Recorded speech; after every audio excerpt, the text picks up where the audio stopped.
The Indiana Pacers were the most successful team in the old American Basketball Association, winning 3 ABA championships in the 70s.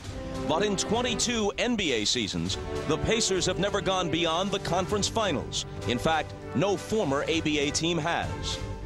If the Indiana Pacers are to be the first, today is a must-win for them, just as Saturday was, when Reggie Miller turned in one of the most stirring fourth-quarter performances in recent playoff history. If this were a regular season game, I doubt Reggie Miller would be playing. He continues to hobble, but he can shoot.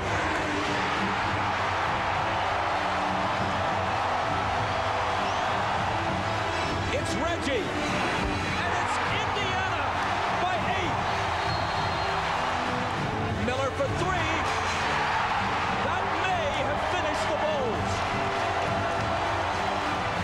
Now, the Pacers have gained momentum and confidence in their attempt to dethrone the champions.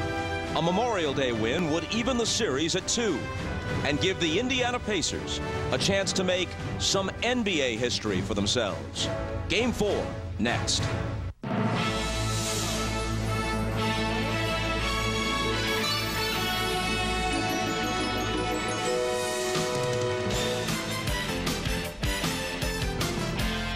This is the NBA on the 1998 NBA playoffs. Today, it's the Chicago Bulls versus the Indiana Pacers. In both 94 and 95, the Indiana Conference Finals over Memorial Day weekend, and each time they won the 2 games they needed to even the series. They're halfway there now against the defending champion Chicago Bulls. But a big question after his terrific performance in Game 3, how much will Reggie Miller be able to give them this afternoon at Market Square Arena? This was moments ago. Slightly scheduled to start against the Bulls. Once again, we greet you shouting over the din at Market Square Arena with Isaiah Thomas and Doug Collins. I'm Bob Costas. Let's go right to Reggie. What a performance in quarter number 4 on Saturday. Well, Game 3 was the Reggie Miller show, and the Pacers needed all of it, Bob. He came limping out of the locker room and put on quite a show in the fourth quarter, hitting 3 3-point shots and a little 2-pointer to put his team up by 8 late in the ball game. But he was sensational, and he gave this team such an emotional lift. You see him coming off this screen here. This will put them up 8 and really seal the win for them late. Now, this was a lot different than what we saw at the United Center. In Game 1, Reggie Miller was 0 for 2 in the fourth quarter. In Game 2, he was 2 for 3. But he put his signature on Game 3. 4 out of 5, 3 out of 3 from the 3-point line. Bob, stars win championships. They need another dose of Reggie Miller, and once again, they need to take care of the basketball today. Zeke, stars do win championships. The Bulls have 5 because they have 2 of the greatest players of all time. Bob, and the Pacers have targeted the Bulls stars and Michael Jordan and Scottie Pippen. Every time Scottie Pippen moves, they want to put a body on him. They want to alleviate the pressure that he's putting on Mark Jackson. So every time he tries to go through a screen, they want to lay him down. And with Michael Jordan, Jalen Rose told us that they want to challenge his shots. They want to make him work for shots. Even though he's going to make them, they want to put a hand in his face. Now we know when Michael loses, he comes back and he has big efforts. That 63 you see was against Larry Bird. That 55 was against Charles Barkley. And I'm sorry to say that 47 that he dropped on Detroit, that was against me. Well, even though he had 30 in Game 3, he was just 9 for 22. But as a comparison, the worst shooting game he's ever had in the playoffs, 3 for 18 against the Knicks, Game 3 in 93. He comes back on Memorial Day in Game 4 and scores 54 on 18 of 30. Let's go to Ahmad with more on Reggie Miller. All right, thanks, Bob. I spoke with Reggie Miller before the game. He said he is still sore and very stiff. He's had treatment on that ankle the last day and a half, but he says it's such an important game that he will play, he will start, but we won't know how effective it will be until the game starts. Bob? Ahmad, thanks very much. We're coming back to Market Square with the starting lineups and the opening tip-off.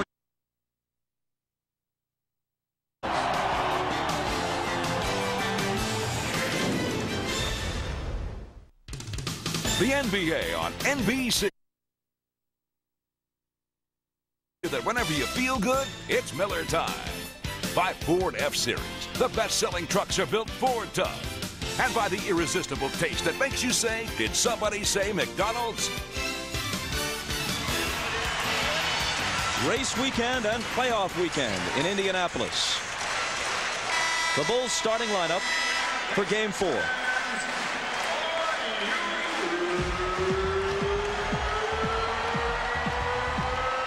Jordan, averaging 34 in the series, had 30 in Game 3, but shot, as we mentioned, only 9 of 22. Dennis Rodman has said, I have to start to be my most effective. Phil Jackson apparently disagrees. Kukoc will start. Rodman comes off the bench today. Concerning Reggie Miller, Phil Jackson said, look, we have to assume that if he plays, he's 100%. We're not concerned about it. Of Reggie Miller's 28 points in Game 3, 9 came in the first 4 minutes, 13 in the last 4.5. Rick Smits, not much of a presence for them in Game 3. They won anyway. Dale Davis starts, but Antonio Davis has been playing the important minutes down the stretch. Larry Bird may have won the battle of gamesmanship with Phil Jackson coming into Game 3. He complained after the games in Chicago that the officials were letting defenders rough up the Indiana players. Well, it appeared that Game 3 was called more closely than the first 2 games. Pippen got hit with 2 quick fouls. Rodman eventually fouled out. I think an important thing to watch here today, Bob, is with the insertion of Tony Kukoc into the lineup. Let's see if the Bulls can win a turnover game as they did in Game 1 and Game 2. The tip to Indiana. Hugh Evans, Bill Oakes, Ronnie Nunn are the officials. And how they work it will be a very important factor in Game 4. Mullen is open. He doesn't miss many of those. The rebound to Harper.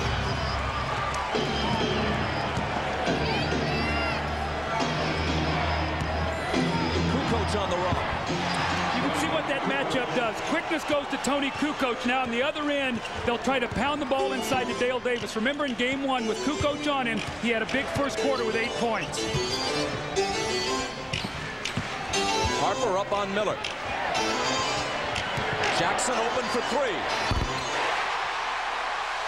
That's exactly the way he started Game 3, hitting the open three-point shot. Scottie Pippen always helping into the post off Mark Jackson. And again, Doug, that's big for Mark Jackson's confidence to come out and make his first shot. Jordan spinning on Miller and then throwing it away, trying to find Harper.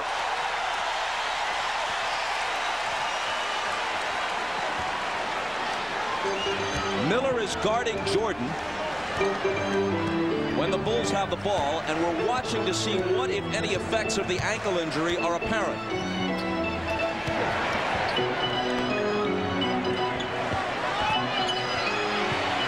Smits turns on Longwood. The hook.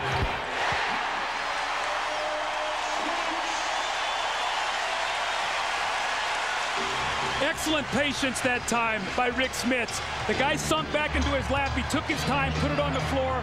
A great little jump hook in the lane. Scottie. And he tips home his own miss to make it 5-4. You see, they'll go at Miller right away to test that ankle. When Scottie missed that shot, Miller wasn't able to block him out, and Scottie got the easy tap in. Mullen lost it. Jordan back with Pippen. Scottie to the hole, fouled by Jackson.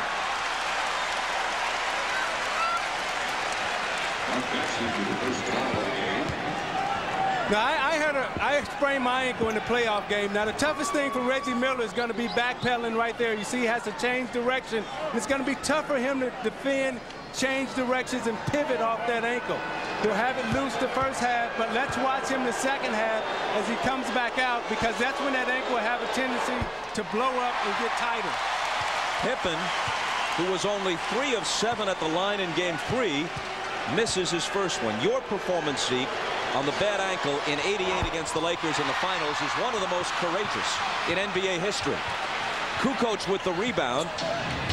Now the drive, so they get the 2 points on this trip down the floor despite the free throw misses by Scottie.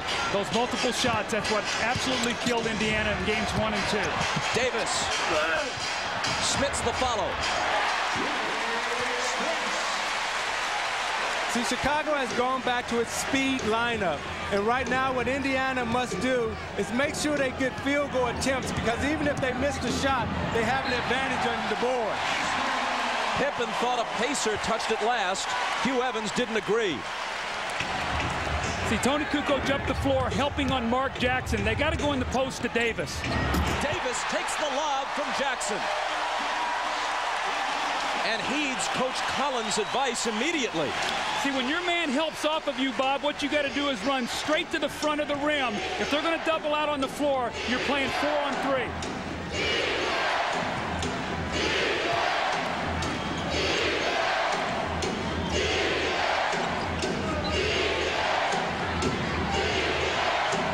Kukoc cross-court to Harper. Misses the three. Loose ball to Smits, and Kukoc with a foul over the back.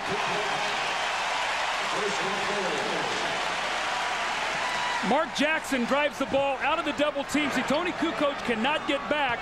And you know, Mark Jackson makes that little lob pass probably better than anybody in the NBA.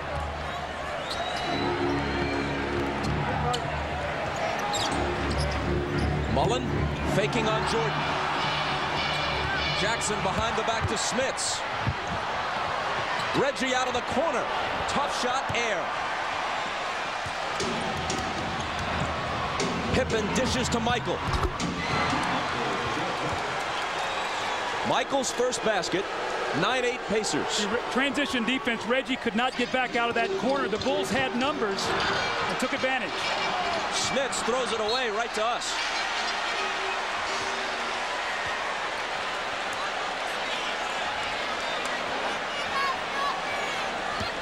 The Pacers contained their turnovers in Game 3. 15, 16 of them. Part of the reason why they were able to win. They also continued to shoot well from the field. It's Kukoc hitting. The Pacers have continually outshot the Bulls, but because Chicago has had such a huge advantage on the boards, especially the offensive boards, and they forced more turnovers and gotten more shots, they've been able to win 2 of the 3. Bob, they're averaging 10 more field goal attempts a game and 8 more free throw attempts a game. That plays into exactly what you're saying. Their percentage is lower, but they're able to shoot a lower percentage because they're getting more shots because of the steals and the offensive rebounds. Foul was on Longley. Pacer ball from the side. The Pacers have shot 50% in the series and lost 2 of the 3 games. Another Chicago foul.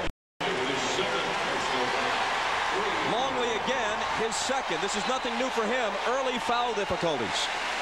See, what Rick Smits is trying to do, he's trying to establish post position, and he wants to move Longley around. And they're battling in there, and it's always, Doug, you get caught on the second reaction. Now, remember, when this happened the other day in the 3rd quarter, Winnington came into the game. They went to Smits. He scored 7 straight points. Winnington cannot handle him in there.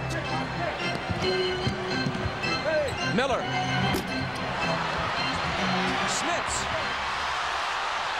They let him play. There was some contact, no whistle. Mullen for 3.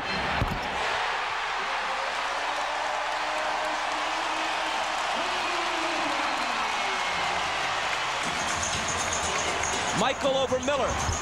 Can't tie it. Reggie has the rebound.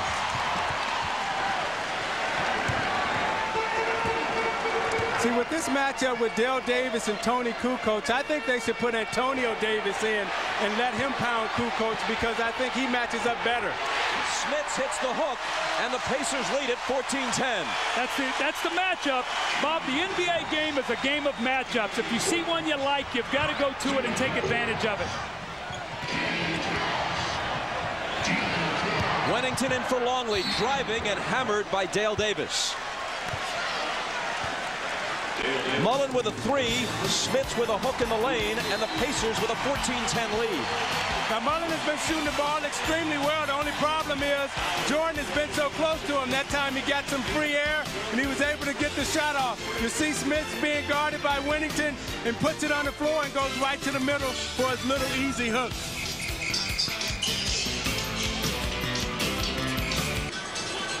Rick Smith's off to a great start, and they need him today with Reggie Miller hobbling. He's been very active in the post. He comes across the lane against Luke Longley with a jump hook. The offensive rebound, a little push on Tony Kukoc, a little banker. Once again, the hook shot in the lane, this time over Winnington.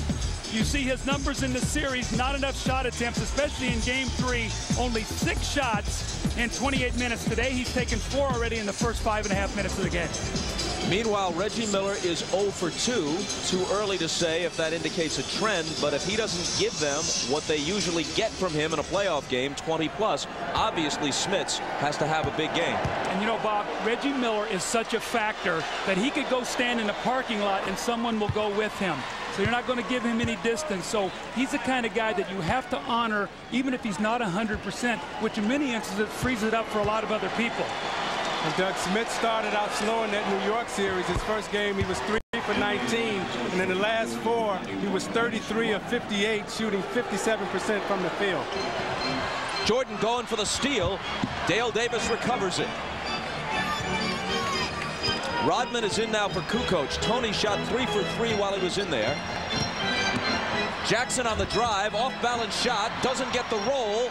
Tipped by Davis, no. Smits keeps it alive. Now Jackson has it again.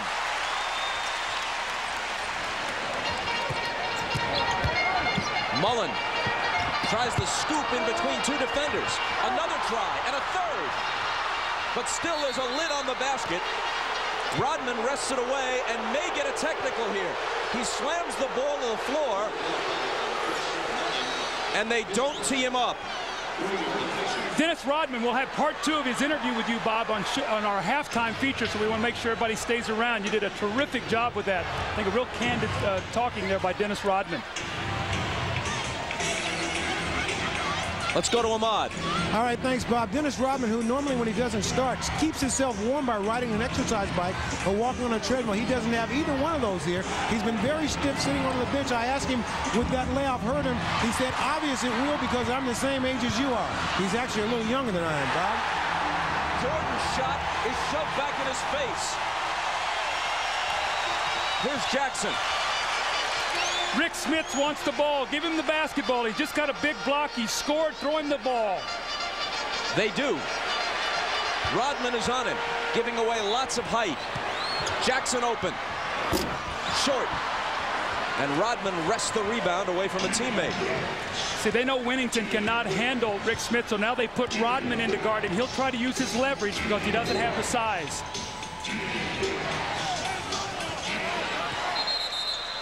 Michael Jordan asked for a 20-second timeout. And Michael appears to be bleeding in the area of his right eye, unless that was a bead of sweat.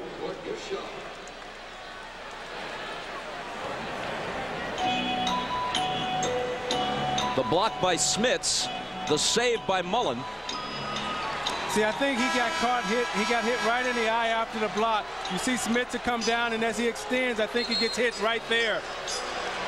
He turns around and look and say, no foul. Referee say, no blood, no foul. He say, I'm showing blood. So with 5:01 to play in the first, Michael Jordan is out for a while with his team down by 2. One of the things that's been obvious in this series is the aggressive team, the team that's come up with the loose balls, has won each of the games. Today, the Pacers are a little quicker to all those loose balls. You thought 3 possessions here, the Pacers came up with every one of them. Kukoc comes back in.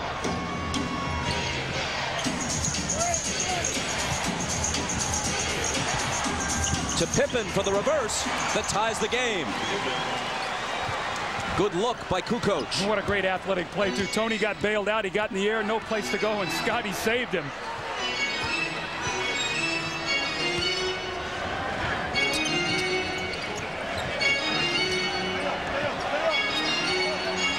Mullen out to Jackson. 4 seconds to shoot. Dale Davis will, and he gets the roll. See, I think Indiana's going to have to make a decision. They don't like to double team in the post, but anytime Reggie Miller is guarding Tony Kukoc or Scottie Pippen, they're taking him into the post, and I don't think physically he can handle them one-on-one down there.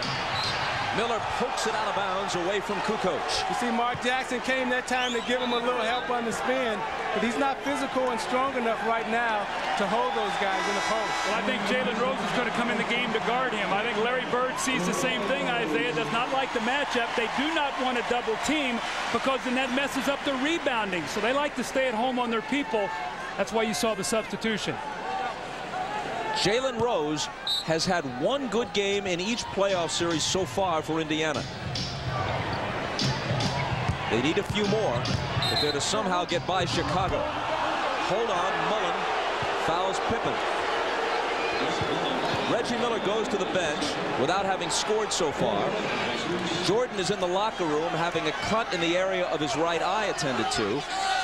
And Michael was only 1 for 4 from the field before he went out. Ahmad Rashad is back in the Bulls locker room. As soon as he has some information, he'll pass it along to us. Mullen goes out, and Derek McKee is in to replace him. That was the second foul on Chris. Harper into the lane, slicing through. Nice move. Rick Smith just does not have the quickness to jump out and trap that screen and roll. So anytime he's involved, the Bulls really look to turn the corner and get it all the way to the basket. Harper did it that time with his left hand. Jackson from Smits. The follow by Davis. Jackson blew the open layup, but Davis was there to cover for him. And what you'll notice is anytime that Mark Jackson makes a pass into the post, Pippen is roving. Wennington ties it again. You know your personnel. It's a tough cover for Rick Smits to get out to Bill Wennington. He's more of a jump shooter than he is a post player. Jackson evades Pippen. And Smits misses off the potential assist. Kukoc fires and misses the three. And it's out of bounds to Chicago. Back to Market Square after this. Ahmad Rashad back at Market Square Arena. Moments ago, Michael Jordan on this drive to the basket was just swiped over the right eye there by Rick Smits. It caused a cut to the upper part of his right eyelid. He has been taken to the locker room. They're trying now to close it with sterile stitches. Now, if that doesn't work, doesn't stop the bleeding, they'll try to go back and try to close it with actual stitches. As of right now, he's having that application applied now, and he'll be back in the game. Bob? Ahmad, thank you. Remember, as most of you know, it is an NBA rule that you cannot be on the floor with an open wound unless the bleeding has been completely stopped. You cannot play, no matter how much you may want to, no matter who you are. Pippen's pass deflected. Scott Burrell into the game now. That's an early substitution for him. We've seen in the first 3 games either Randy Brown or Steve Kerr. It looks like Phil Jackson wants to go with a bigger perimeter team. Scott Burrell in for the first time. Pippen a long one. And the rebound to Antonio Davis. Now let's see if Indiana goes to Antonio Davis right now. Dale Davis guarded by Kukoc. Harper's on Jackson. Trying his post-up game now. We haven't seen much of that in this series. And Harper blocks it.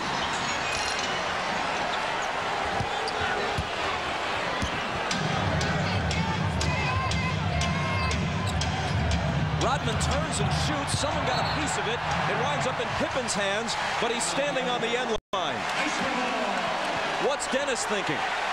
Well, right now, Rodman is just trying to get into the game. He has a hard time coming off the bench. Chicago has made the gamble that they'll try to force turnovers and they'll sacrifice his rebounding. Right now, he's just trying to get himself into the game. He's on Antonio Davis, who backs him down and shoots. It's off. Dale Davis takes it and hits. The muscle of the Pacer front line. He's really their only big body other than Rodman. They need to keep going to the offensive boards, Bob. That's 10 offensive rebounds here in the first quarter. Harper hits it. It's a 2-point basket. His foot was just on the line. Tied at 20. Here's Michael Jordan coming out of the locker room. The cut has been bandaged. He's headed for the Chicago bench. Jalen Rose, quick catch and shoot, overshot it. That's a tough shot for Jalen Rose. He's not a catch and shoot shooter. He has to put it on the floor and create a shot. Pippen puts it on the floor and with the left hand completes the drive plus the foul. The Bulls are in front. Michael returns to the bench and immediately returns to the lineup. Here he comes. You know, Michael always looks for things to get him going. He got off to a slow start, only 2 points of the first Bulls 18 points. Actually, now they have scored 22, but he looks for these little things to get him going. He saw the side of his own blood. That's not a good sign for the Pacers. See, right now, I wouldn't take any chances with Michael Jordan. Every time he touches the ball in the low post, I would run the guy at him and double team him. Because if he gets hot, he's capable of putting 55, 60 points on the board. So I would not let him get on track this first half. He's guarding Travis Best, who's replaced Mark Jackson in the Pacer backcourt. Reggie Miller peels off the warm-up. He's headed for the scorer's table.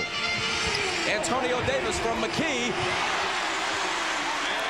Well, that was a great look because the big man stepped out to help as the man came around the screen, and he did just what you teach him to do, go right to the basket. An excellent pass by McKee.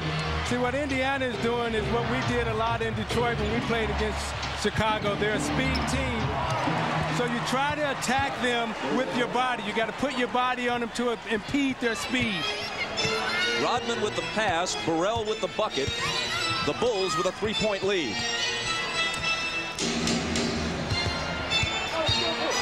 McKee working on Pippen, left hand. Hold on, there's a whistle before the shot. No basket. Pippen's first foul. Reggie Miller back to the Pacer lineup. Reggie Miller is back, and Ron Harper returns for the Bulls with Kukoc leaving. See, the Bulls match with a small lineup right now. They can switch anything, any screen roll, any down screen, switch it so you can't have a catch and shoot at the end of this quarter. Game clock overlaps the shot clock by a couple of seconds. Rose drives on Burrell and scoops it up off the glass. Now that's what Jalen Rose is effective. Putting it on the floor, taking it to the basket.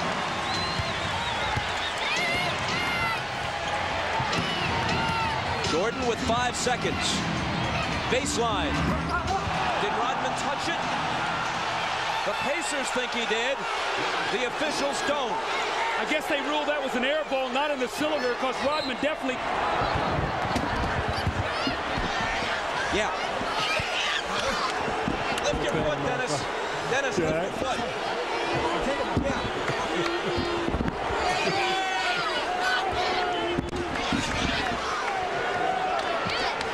Right, Bob? Once again, I'd like to say, stay tuned for that interview at halftime with Bob Costas and Dennis Rodman. They are now soulmates. Yeah. The big man. I took a hit, buddy. I'll tell you that. I saved you. I caught his foot. It was coming right for your head. He packed some punch. Meanwhile, watch the hustle. Look at Worm. We don't Where's see Bob. Where's Bob? Where's Waldo?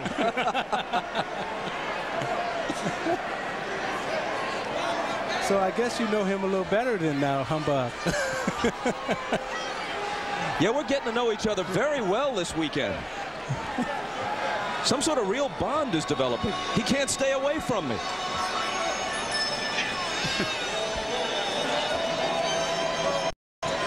So meanwhile, Rodman appeared to have come close to touching the Jordan jumper, but the officials ruled that he did not. So Michael's basket counts. Another basket from Michael right at the end of a quarter with 2 defenders on him. He's done that so often in this series. They count the basket. It gives the Bulls the lead. And now it's Pacer ball from the side with 1.2 seconds left. Now that's a good play as long as the ball is not in the cylinder. Got to catch and shoot. It's Best. Short.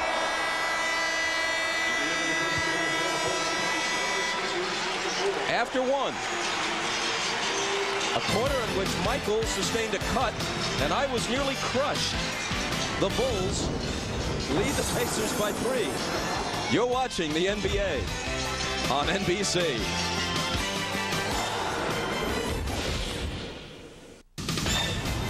This is the NBA on NBC. The 1998 NBA playoffs. The Bulls lead by 3, but Michael Jordan has gotten off to a slow start, shooting 1 for 5. The Pacers have contested every shot you see here with the turnover, the fading jump shot. Again, Reggie Miller in the post, Michael fading away. Getting good looks at the basket, nothing going. And this is the play that he got hit by Rick Smith. And for more on that, let's go to Ahmad Rashad. All right, thanks, Doug. Just continuing up on my report, those Band-Aid strips that you see over Michael's eye are called sterile strips. They're trying to stop the bleeding right now. At halftime, they'll take another look at it. If it's still bleeding, they'll put in the real stitches. Now, I asked Michael during that just timeout if it affected his eyesight. He said it did not affect his eyesight, and he's ready to go. Bob? Thanks, Ahmad. The reason why you saw but 2 points beneath Michael's name, that last basket right at the end of the period was credited to Rodman, not to MJ. Michael gets an inadvertent assist, I guess. Gets it back from Rodman here, and it spills out for him. Reggie Miller whips it inside to Antonio Davis, who was bumped. But the contact goes the other way, according to the officials, and it's on the Pacers. The pace of this game is very similar to Game 3, where the Bulls had a big first half, 56 points, wore down a little bit. The Pacers would like to keep them running, keep the pressure on them for 48 minutes so their bench can have an effect. The call is traveling on Antonio Davis prior to the contact. No foul. And now Michael, just 1 of 6. Not anymore.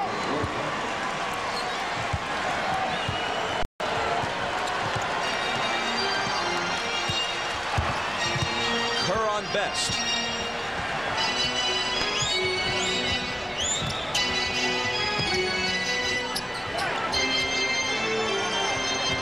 Six seconds to shoot. It'll be best. And Burrell takes the rebound.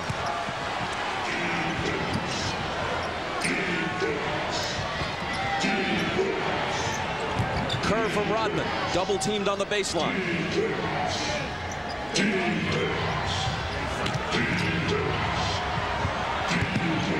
Jordan against Rose, 3 seconds to shoot. 2 in a row now for Michael. I wouldn't take any chances. You got to go get him, Doug, because right now this game is kind of getting away from you a bit. Best around Kerr. Pacers suddenly trail by 7. Davis a chance to cut into it, and does.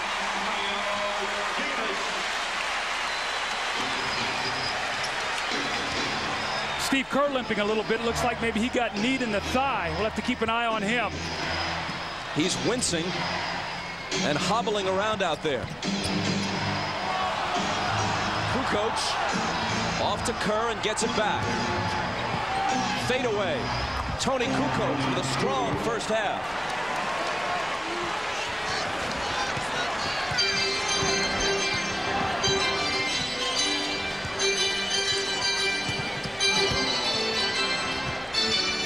McKee from the head of the key.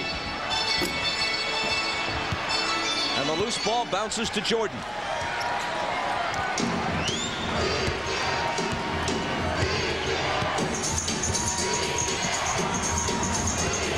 Michael with Miller on him.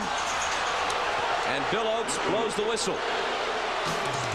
Now, anytime you get hurt, you come back with a vengeance, and Michael has that fire in his eyes and that bounce in his step. Falls back right there in front of Jay. And then the last time down, he comes down, he squares up Jalen Rose, gives him the fake, the step back. Oops, nope, I'm crossing you over. Now I'm a J you. Bam. And the foul a moment ago was number 1 on Reggie Miller. The NBA on NBC is brought to you by Bud Light. For the great taste that won't fill you up and never let you down, make it a Bud Light. By the 1998 Honda Accord, an Accord like no other. And by Reebok, creating possibilities one athlete at a time. These aerial shots are provided by the Goodyear Tire and Rubber Company, and we thank pilot Dan Thomas. That area you see right there is the construction site for the new arena for the Indiana Pacers to be opened a couple of seasons from now. It'll be called the Fieldhouse, and it's the first professional basketball arena. There's what it will ultimately look like. The first professional basketball arena that embraces the concept that's been so popular in baseball. Camden Yards, Jacobs Field, all the new retro-style ballparks. It'll have the feel of an old-style college field house, but with all the amenities that fans demand, the club seating and the luxury boxes and whatnot. Should be terrific. Here's Kukoc dealing to Longley and out to Rodman. The Bulls lead it by 7. Kukoc missing short. Larry Bird has come back in with Rick Smits, who got up to a great start. With Reggie Miller not being able to get off offensively, they're going to have to get him some shots. Smits connects. Boy, they listen to you, don't they? He's off to a great start. You can't let him get lost out here. Big men sometimes will drift on you because you have to bring the ball to them, and sometimes they won't demand it. Michael starting to heat up after a slow start.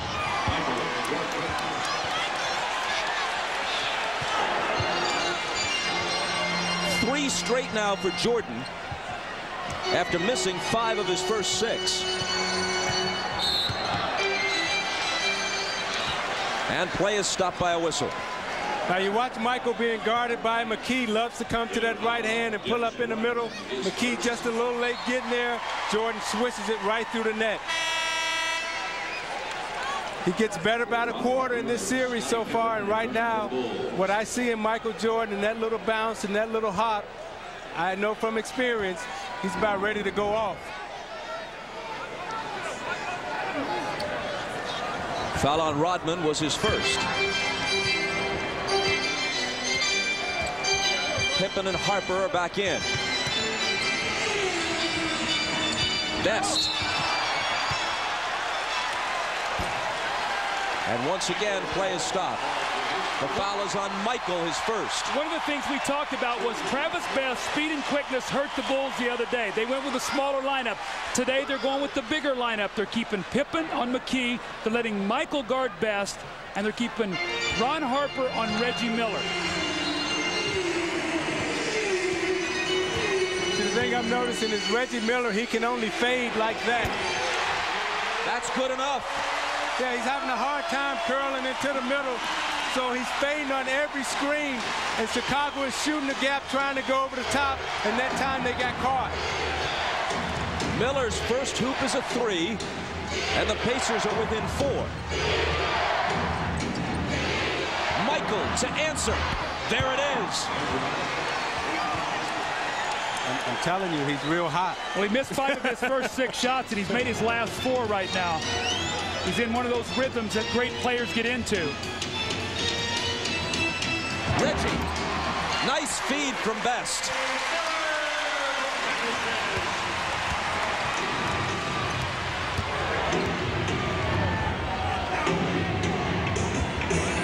Chicago by 5. Longley off the Pippen pass. Weak side rotation that time, uncharacteristically very slow by Antonio Davis as Smith stepped out. Your big guy's got to step over and give some help.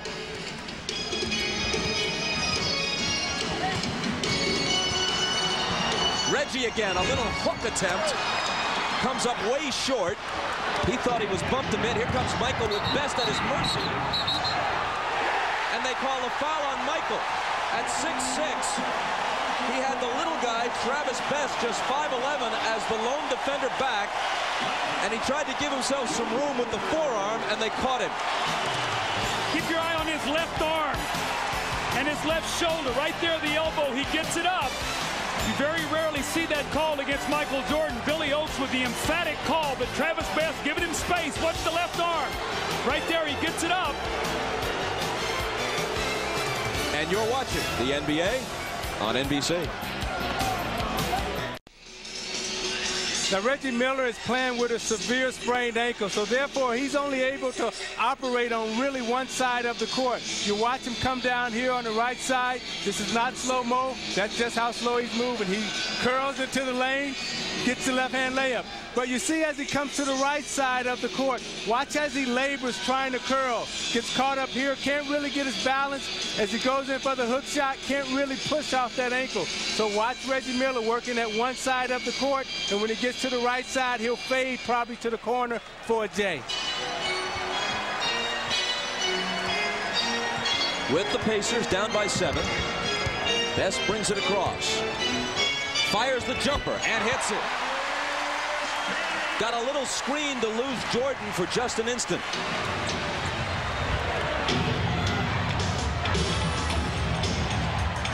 Rodman from Longley gives it up to Harper, who's fouled by Best. Folks, for complete coverage of the NBA Conference Finals, go online and step into the NBA.com arena. Listen to a live audio broadcast, view real-time stats or shot charts, and watch video highlights of every contest. After the game, look for news, photos, notes, and interviews. NBA.com, your ultimate guide to the NBA playoffs. Here's what that website looks like today.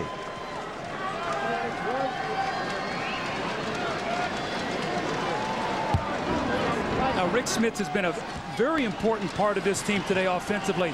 But Isaiah, one of the things that's hurting him is the Bulls are really getting him involved in a lot of pick and rolls. They're stringing him out. They're throwing that ball to the corner, and he's not able to get back. They're getting that ball right to the middle of the floor, and they've punished the Pacers with that play today. The Bulls have. And Doug, you remember earlier in the season, Rick Smits had severe foot problems, and right now they're taking advantage of that. Travis Best really trying to make Michael expend some energy here on the defense. McKee driving, juggles it. It's Miller for three.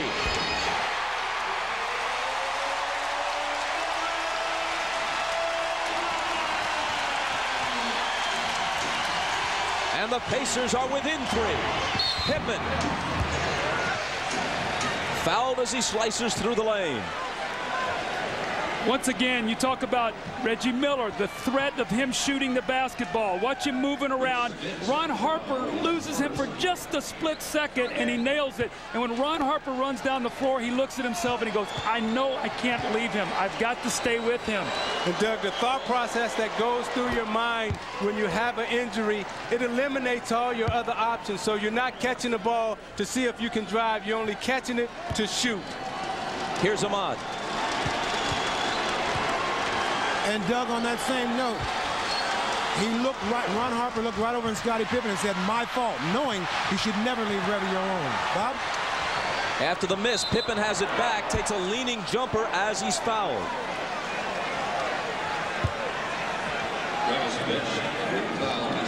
When you play Michael Jordan, you must make him work all the time. You have to hope that come fourth quarter, he's burned up some energy and becomes somewhat human. So what you see Travis Best doing, he's using screens. He's trying to penetrate, keeping Michael busy at both ends of the floor. The foul on Best came before the shot. Bulls put it into the side, and Longley misses. Rodman trying to keep it alive, but eventually it winds up in Smits' hands. Best around the Smits screen, and he travels.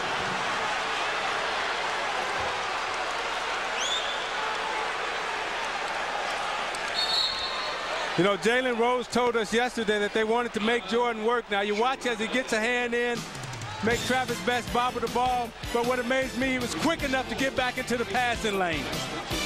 Timeout Chicago with 4:53 to play in the first half. I'm Hannah Storm in New York. Coming up on the Prudential Halftime Report, we'll have more of Bob Costas' interview with Dennis Rodman.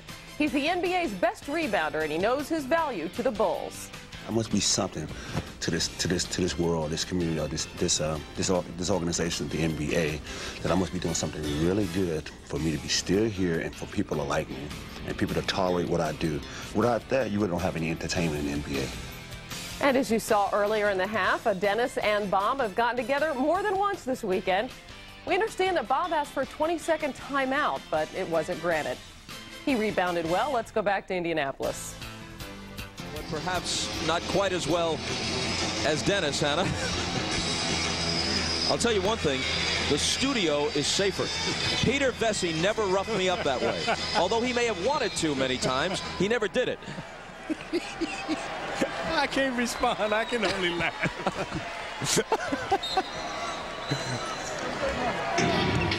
Chicago ball after the timeout. Their lead is 4. Now Travis Best is guarding Jordan in the post. Michael knows it. Michael knows it. See, Reggie Miller came down and tried to double team, but it was too late. He had banked it off the glass already. After missing 5 of his first 6, Jordan is now hit 5 in a row. Harper on Miller. Antonio Davis with the screen. Gets it back. Pops the jumper. His game has gotten so much better being able to hit that medium-range jump shot. You used to love for Tony Davis to step out and shoot that. That has become such a weapon for this team because you need another big guy who can shoot out there because Rick Smith sees so many double teams. Best again trying to contend with Michael. Knocked away as Antonio Davis came over with the help. You know, in that last bucket that Antonio Davis hit, Dennis Rodman bent down to tie his shoe up, and the pick and roll came. That's why he was so free at the free throw line, Doug. Pippen looking for somebody. It's Michael. At 6'6" to Best 5'11". Miller over on the double team. Pippen lets fly. The Bulls are really shooting the ball well. This is so reminiscent of Game 3. You know what I think is interesting here? Larry Bird is going against his philosophy. He doesn't like the double team, but he realized that Michael Jordan is hot, so he's sending a man at him every time, which is freeing up their perimeter shooters. Smith's out to Best. Quick touch pass over to an open McKee, whose jumper is short. Here comes Chicago. The Bulls are shooting 59% in this half. Michael again. Cross court to Pippen. Head fake. Longley open. Great ball movement and a Chicago basket. So that's what happens when you double team. Now you get yourself rotating to people. You run at Pippen, he pump fakes you. He gets to the lane. You run at him and you kick for the easier shot. That's why you don't like the double team. But the gamble that you take when you double team is you say, we're going to make everybody else beat you because we know Michael Jordan will beat us. Miller misses the hook. Harper races back the other way. Best wraps him up.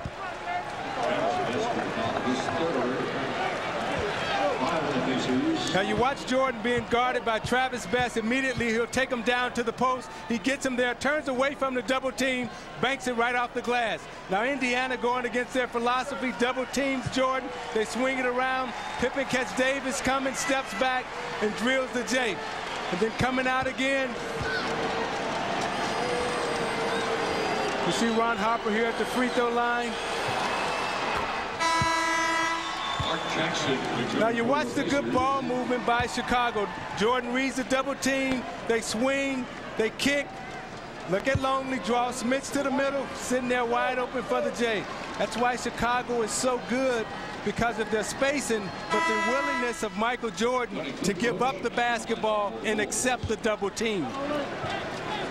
Jordan leaves the lineup with 2:48 to play in the half. This free throw upcoming right now by Ron Harper will be the 11th attempted in the half by the Bulls. Indiana is yet to go to the free throw line. That's an interesting substitution by Phil Jackson. They pushed it to a 10-point lead. Remember the other day in Game 3, he rested Michael, and they wasted an 8-point lead at the end of the third quarter to give the Pacers right back into the game. Let's see if the Pacers can make a dent into this lead. This is the biggest lead of the game for either side. Mark Jackson. 5 seconds to shoot.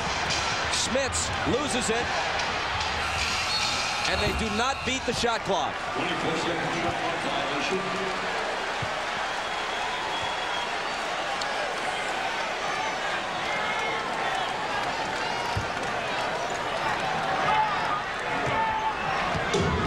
Larry Bird's team down 10. And Chicago looking to add to it. Longley hooks on Smits. The Bulls by a dozen.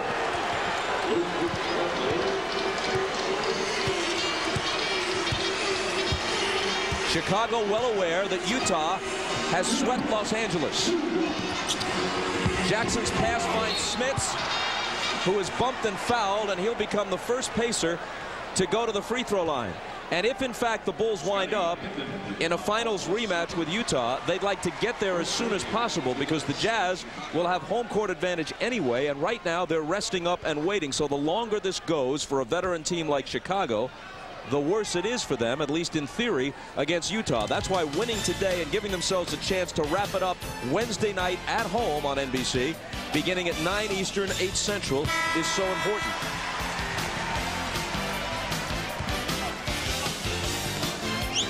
So we'll see you Wednesday night from Chicago.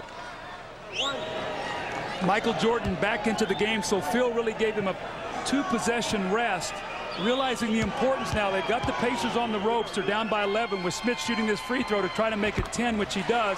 But if the Bulls can push this to 14 or 16, it will be a big cushion for them going in at the halftime.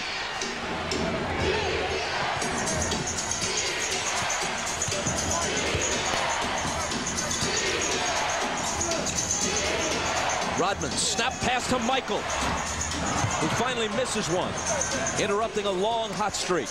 I didn't think that ball hit the rim. They got a new shot clock, so that might have been a good thing there for the Chicago Bulls. It looked like it was an air ball. Must have skipped the back of the rim. Scotty to Kukoc. Big height advantage on Jackson. Slips it inside to Longley. 4 on the 24. Pippen gonna have to shoot it. It squirts out of his hand, and a 24-second violation.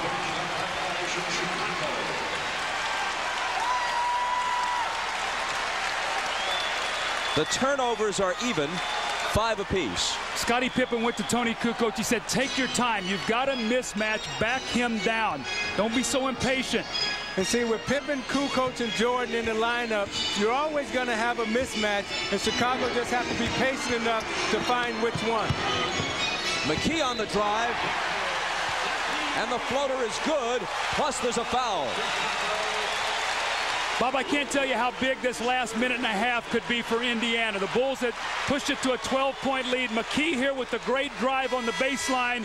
He loves to go left, even though he's a right-hand player. The little flip shot and the foul.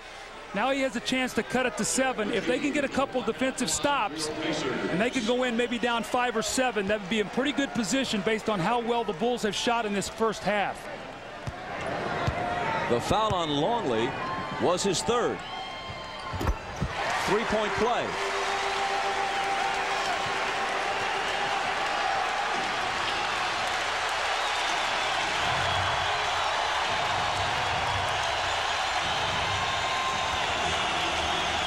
A 12-point Chicago lead has been trimmed to 7.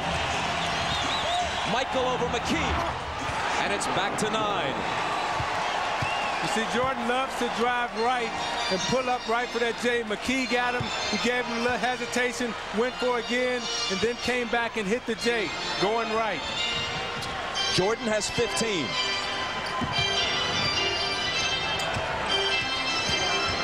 Jackson left alone, drills a 3. And Scottie Pippen back off into the passing lane, turned his head, didn't think Jackson could make the 3, and Jackson drilled it.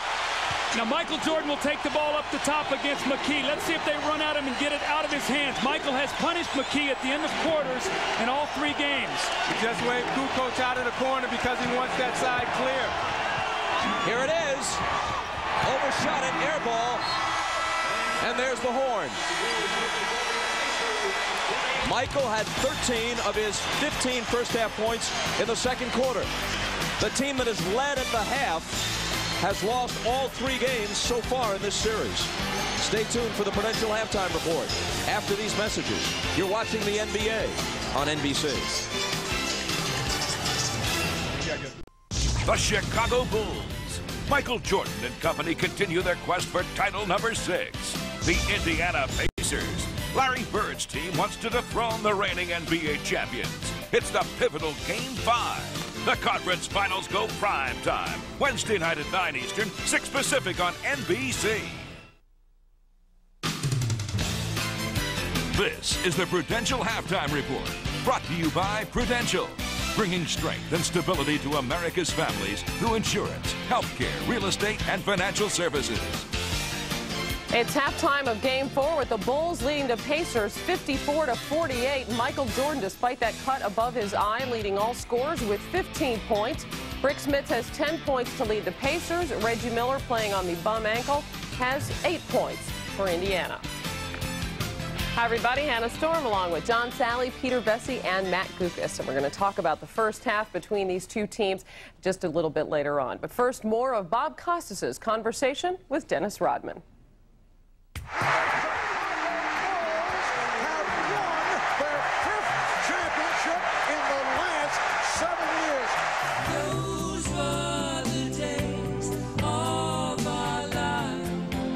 When people talk about the breakup of the Bulls, it seems like you're question number 4. Phil Jackson, Michael Jordan, Scottie Pippen, and then we'll see if all the other pieces of the jigsaw are there, then Dennis goes in last. Yeah, I'm always on the bottom, seems like. You know, I always tell people that I'm the opposite of Michael Jordan. Opposite of Michael Jordan. He's good, and I'm evil, but we seem to always come in the middle for some reason. You know, Devil's Advocate, you ever see that movie? Yeah. Okay. I don't think anyone thinks you're evil. I don't think anyone even thinks you're malicious. Most people think you have a big heart. They do think that sometimes you're irresponsible and self-absorbed. If you really look at it, I think that a lot of people respect me more than a lot of people that you give people credit for. I think people look at me and say, wow, I like that guy. No matter what he does, I like that guy. I must be something to this world, this community, or this organization, the NBA, that I must be doing something really good for me to be still here and for people to like me and people to tolerate what I do. Without that, you don't have any entertainment in the NBA. Without Dennis Rodman, you don't have the entertainment. You got the Kobe Bryants that doing the dunks, Michael Jordan with the tongue, but you got the Dennis Rodman with the whole plethora, you know, with the whole chameleon. See, I like that. I like that plethora. Okay. That's good. Okay, you got that. You got to have that. You got to have some type of, you know, some distraction. You got to have that that bad boy image in the league, and the NBA has really taken a lot of that color out over the last 10 years.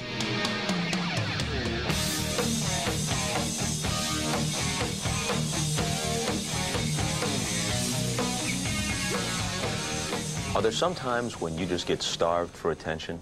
Things haven't been stirred up enough around you, and you have to do something to draw that attention back to you, even if it isn't the best thing to do at that time? No, I don't really starve for attention. I starve for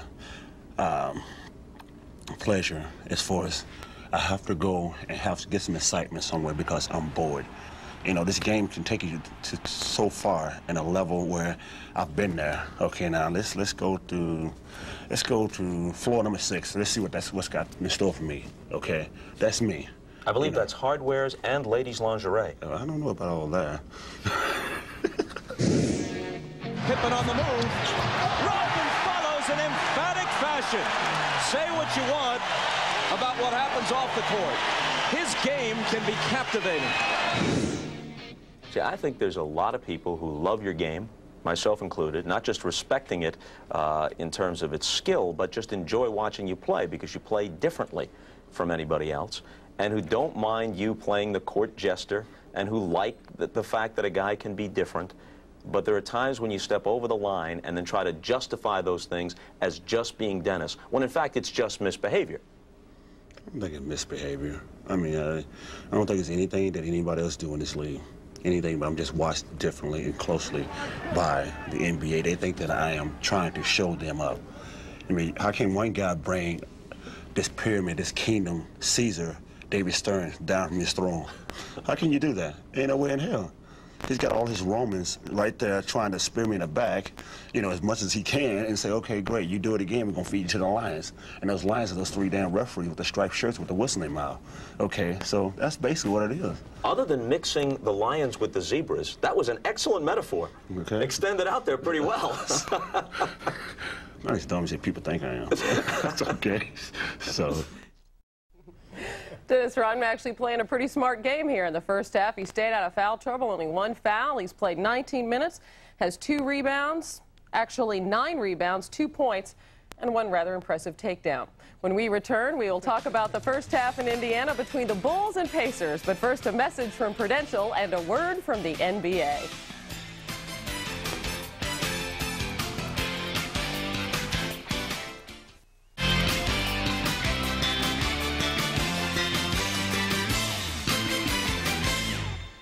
At halftime, the Bulls lead the Pacers 54-48. Time now to talk about the first half. And Phil Jackson continuing to play musical chairs with his starting lineup between Tony Kukoc and Dennis Rodman. Matt, Kukoc back as a starter today. How do you think it worked out in the first half? Well, Tony Kukoc responded with offense right on cue. And there's a feeling amongst the Bulls, whenever Tony Kukoc hits his first shot, good things happen for Tony and Chicago. Too quick for Dale Davis off the dribble here. And then out of the set offense on the back cut, an easy one for Kukoc, and then spotting up on the perimeter. Terrific offensive start for Kukoc, 4 out of 6, 8 points. And almost as big a part of this is it saves Dennis Rodman, keeps him out of foul trouble, and keeps him fresh for Antonio Davis when he comes off the bench. Nice competitive first quarter this game. Nice tight basketball game, and only 2 points total between Reggie Miller and Michael Jordan, but everybody knew that wouldn't last, Peter. You knew Michael Jordan was going to bust out. I mean, he doesn't need a healthy eyebrow to browbeat his opponents. And when he came back after getting stitches, he hit 5 in a row in the second quarter. Miller, on the other hand, is hobbling. He's got the dream injury. He doesn't have to play defense.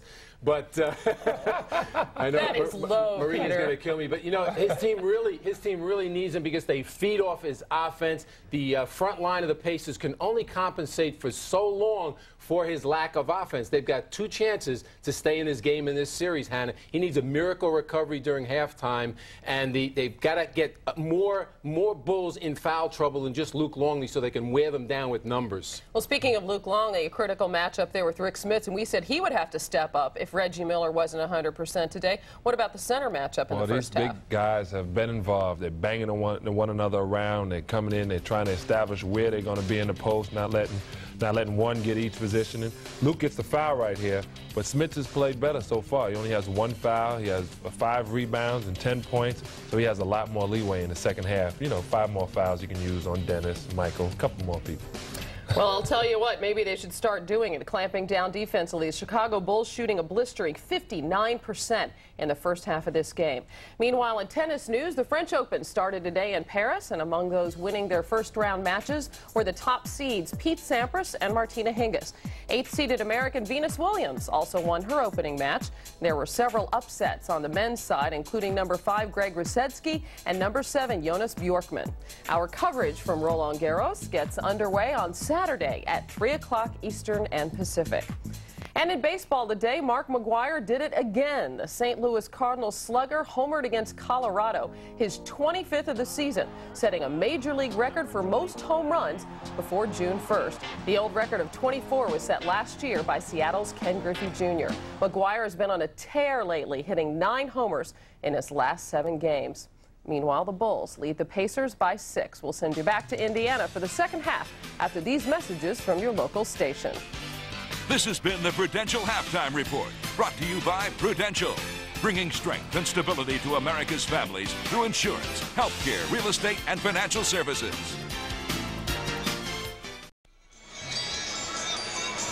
Reggie Miller, who had 28 in Game 3, has 8 at the half in Game 4. Michael Jordan leads everybody with 15. He got only 2 of them in the first quarter, then exploded in the second quarter after he had to go to the locker room to have a cut above his right eye repaired.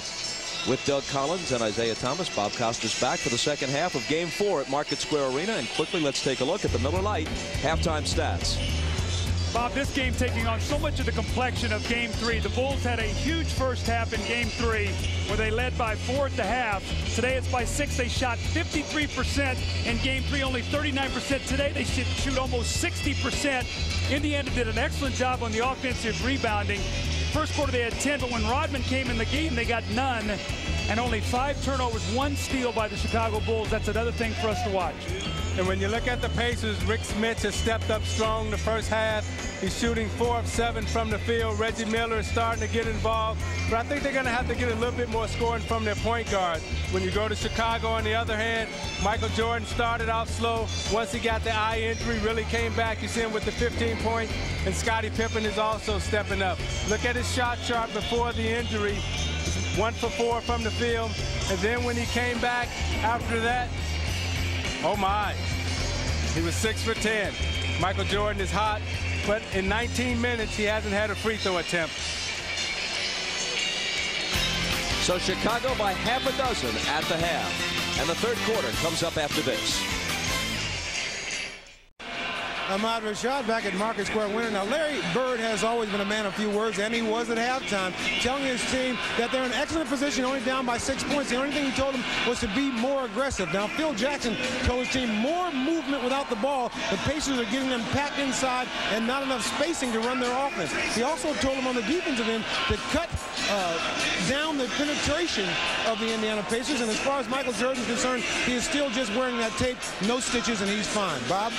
Ahmad, thanks a lot. Quickly, let's take a look at the point differential through the quarters so far in this series. In games 1 and 2, the third quarter was huge for the Bulls. In game 3 Saturday here at Market Square, the Pacers, while not exactly destroying Chicago, at least were able to reverse it a bit and go up +4 and then win the fourth quarter by 2 points. They trail by 6 as we start the second half here in game 4. Longley on the drive. Can't make it 8. Mullen has it. Now let's see if that ankle tightened up on Reggie Miller. Normally when you go and rest at halftime, that ankle swells up. Let's see what type of mobility he has.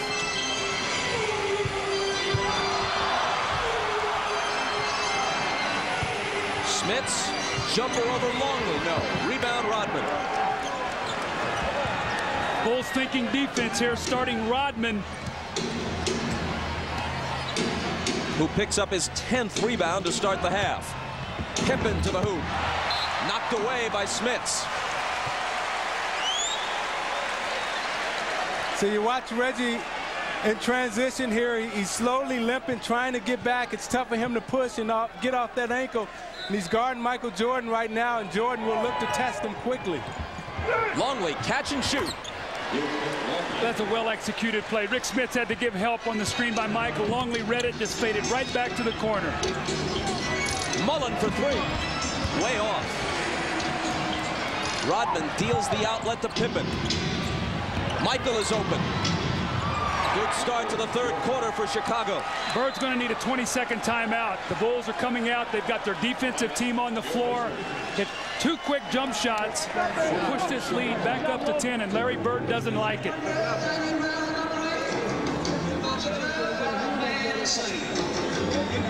Let's take a look now at Luke Longley here. We want to watch him, and we're going to see right here. And as Michael comes off this screen, watch what Luke Longley does. Watch Rick Smits.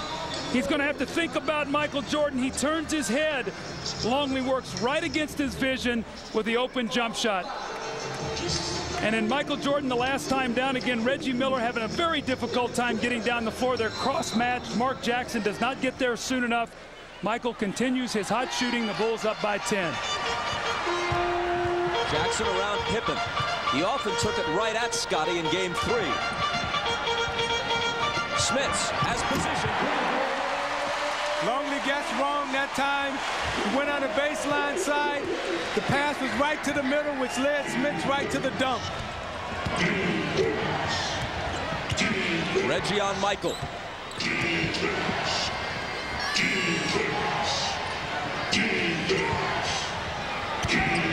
Jumper over him. Rodman with a great tip. It's a great tip because Dennis Rodman boxed Dale Davis in. He boxed him underneath the basket. So when the ball came off, he had enough space to tip him.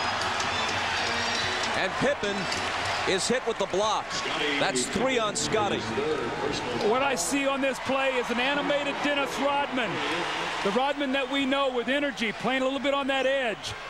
But he goes right to the front of the rim on the miss and just out-muscles the Indiana Pacer front line. And going back down the floor, you see that high step, and he's feeling good. Mullen.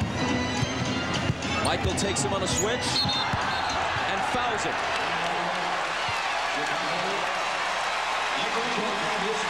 That's Michael's third.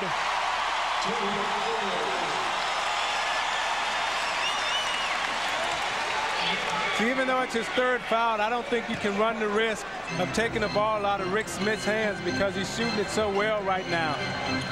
They've got Harper now on Miller. Jackson into the lane. Dale Davis brings the Pacers back to within 8. The Pacers got to get some defensive stops, though. Right now, the Bulls are in that good offensive rhythm. Remember, they shot 59% in the first half, and they have not missed a beat here in the third quarter. Well, Chicago has made the decision that they're going to outscore Indiana, and Indiana has to match them with scoring opportunities. On the Bulls turnover, the Pacers bring it back, trailing by 8.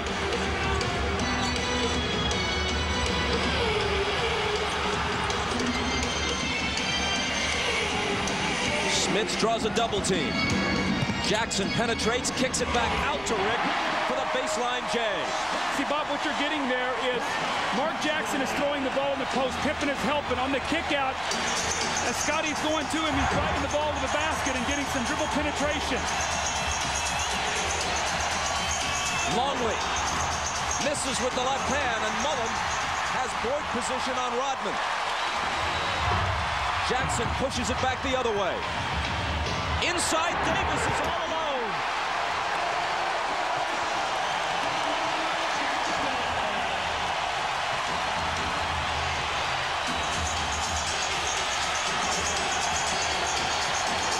Indies on a 6-0 run.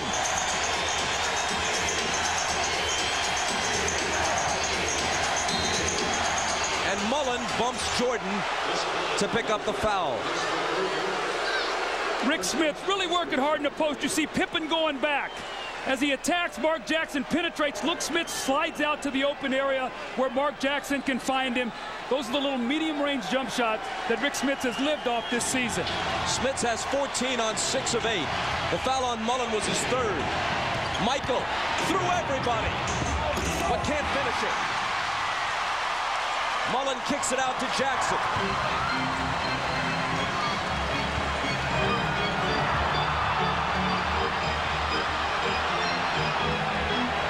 Looking for Smits. He looks for the hoop, but it's short. Harper had trouble with the dribble. Got it back. And it's Chicago by 6. Miller on the run. Misses off the glass. Jackson has it. Mullen alone for 3. A wide open look. Can't ask for more than that if you're Chris Mullen. Harper. And Smits fouled him.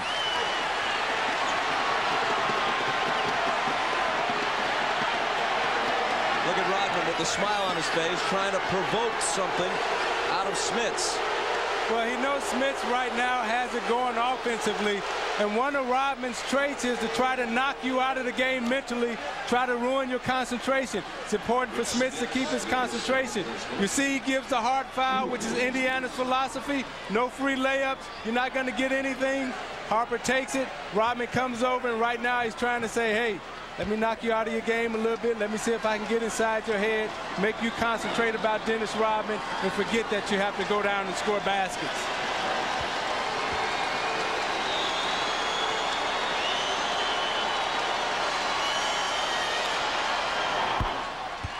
Harper cans the first. So the pace of this game is frenetic, and Larry Bird is going to take a timeout. I still think Indiana must continue to run like this. If they have any hopes, I think, of winning this game, they have got to wear the Bulls down.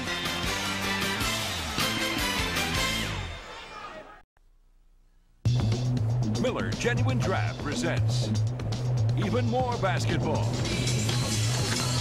Games 1 and 2 belong to Michael Jordan and the Bulls. Game 3, Reggie Miller. You see him with the gimpy ankle and all shooting the 3. Michael answers it with a 3 of his own.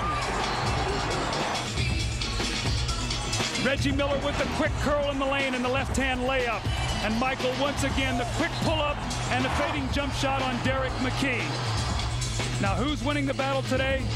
Michael Jordan 8 of 17 for 17 points, no free throw attempts, and Reggie Miller only 8 shot attempts, 8 points, and he has not been to the free throw line today either.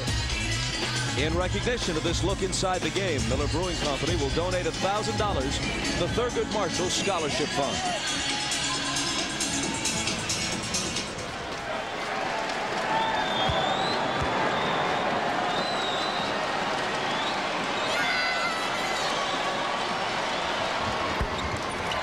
Harper puts the Bulls up by 8. See, I think Larry Bird's going to have to make a decision here to bring Jalen Rose in this game. Chris Mullin is struggling. He's only 1 of 7, although he has 7 rebounds. But I think they need the ball handling and scoring of Jalen Rose. Jackson coming off several screens into the lane, can't hit it. But Smits can. His best game of the series by far. More aggressive, more demanding of the ball. 16 points. Jackson battling with Harper. Longley and Smits go to the floor. And it's Indiana ball. Jackson and Harper, one-time teammates with the Clippers, really going at one another. That was a good defensive tap by Jackson. Anytime Jackson can get his body on you and get his hands inside you, he's very strong. And he was able to tie up Ron Harper and tap it on the backside.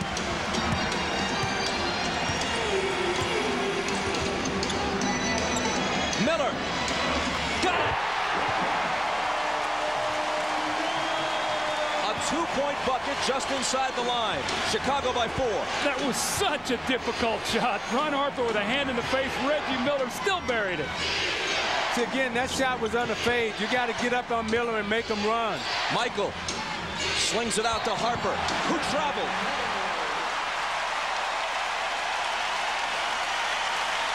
Now you watch Miller coming down, and he's limping. He's going to get set, but he can't curl, so you want to get up on him. Harper doesn't make him curl. He fades to the corner and knocks down the J. Reggie for 3. Just short. Pippen has it. 3-on-2 if they push it. Scotty to...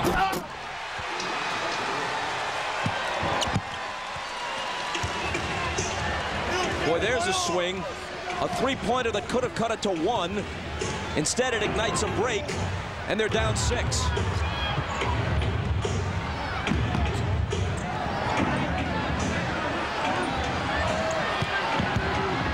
Mullin through a crowd. Got to shoot it quickly. 24-second violation. Against the Chicago Bulls, you cannot hold the ball. Chris Mullin is holding the basketball and trying to get his own shot. He's 1 for 9 now. And again, Jalen Rose only played 7 minutes in the first half. He was only 1 for 2. So they're getting no production from their 3 spot at all today after a huge game from Jalen Rose. We gave him 15 in game 3 and in the victory.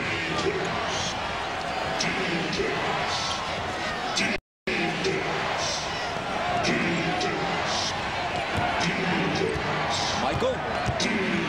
Fade away on Miller.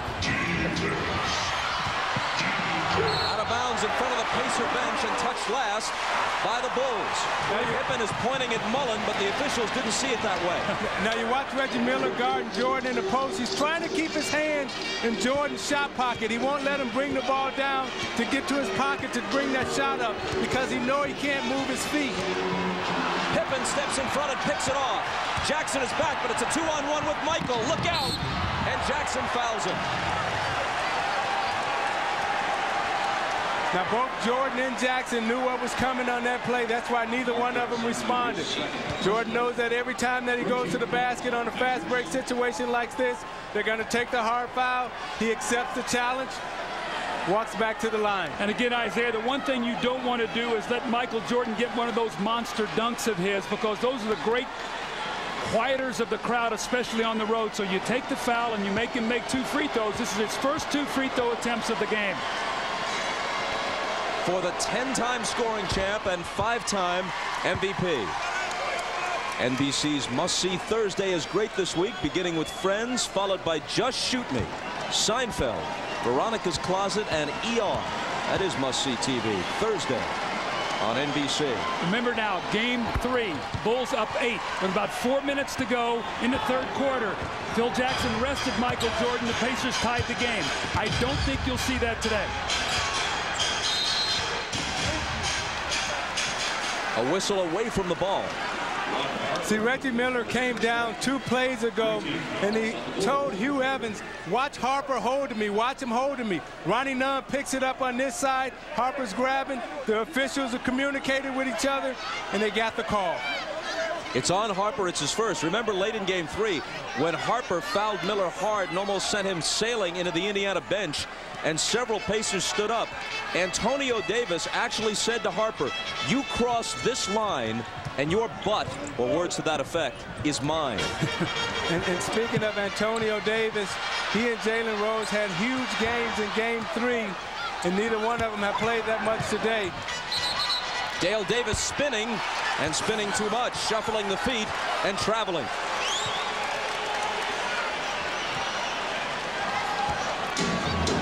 Ahmad Rashad tells us that Reggie Miller turned to one of the officials after they nailed Harper with a foul and actually said, thank you. Might be some sarcasm involved. Thank you for finally spotting one, in Reggie's view. Michael takes him into the lane and hits it. You got to go double team him. You can't let Reggie Miller stay down there alone. It's a 10-point game again. Mullen is open and shoots it long. Terrible shooting day for Chris Mullen, but not for Rick Smits, who's been hot all afternoon. And he's the one that's kept him in this game in the third quarter, down 8 with 3 minutes to go. 18 now for Smits.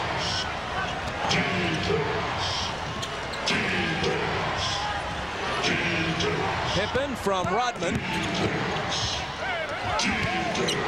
Here's Longley. And again, it's Chicago by 10.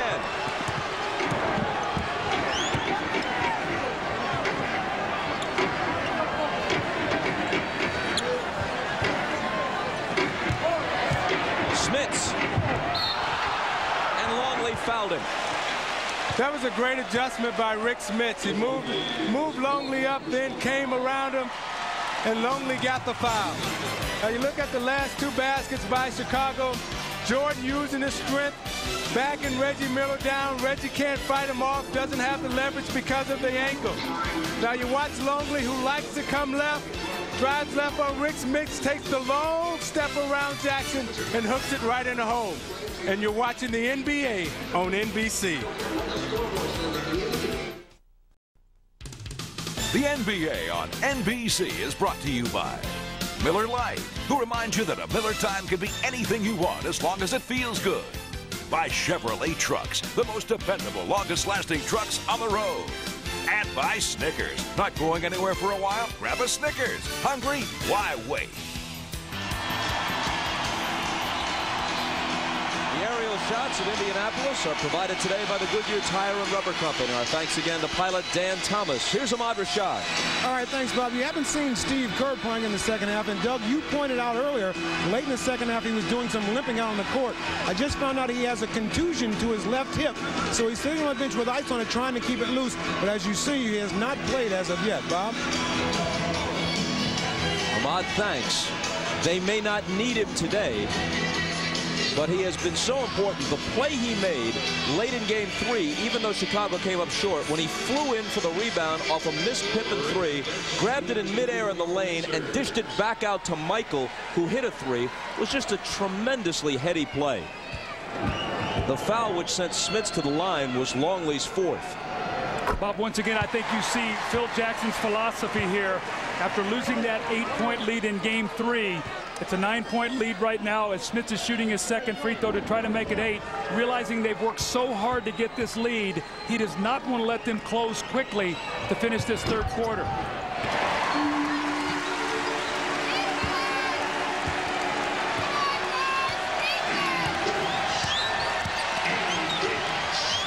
Michael has it with Jalen Rose on him.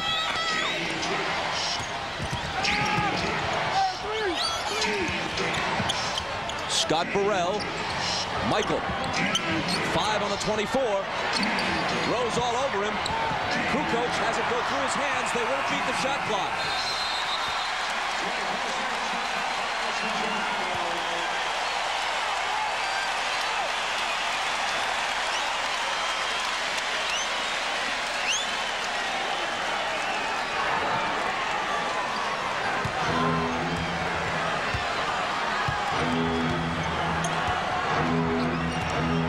Pippen on Jackson.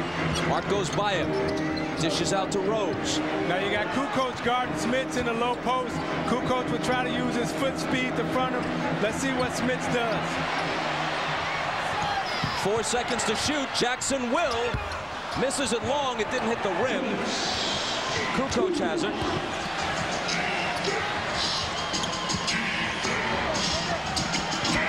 Kukoc with the jumper from the foul line. Plus the foul. See, now what this also does is this makes either Rick Smits guard Dennis Rodman or Tony Kukoc. If he's going to guard Kukoc out on the perimeter will do this all day. You saw Antonio Davis tried to help him out, but it was too late. So this small lineup, if Kukoc can front the post and take the ball out of Smits' hands, will be very effective. See, in fronting the post with Kukoc, Smits has to get in deeper, Doug. So when Kukoc does front him, he'll be closer to the rim for the lob. Jackson looking for help. The foul on Antonio Davis a moment ago was his first. Jackson gets it back from Smits and lays it in.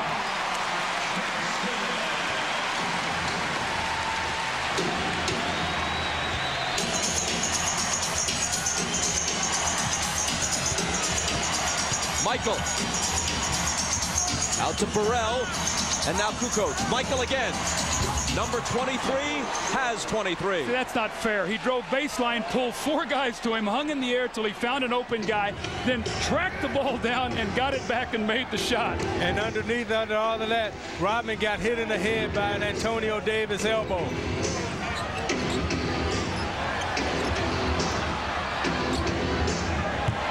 Smits poked away by Kukoc, and Tony fouled him.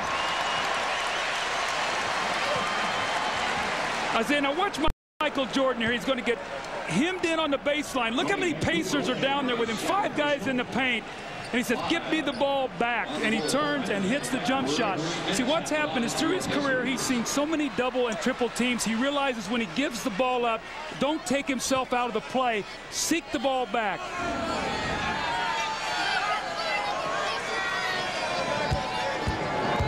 See, Kukoc is using his foot speed, and what Smits has to do when he gets it underneath, he's got to be patient and hold it. He can't go right away, and he's got to let Kukoc settle down.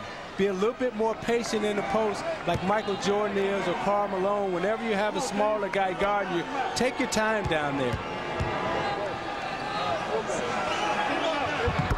Smits has 21.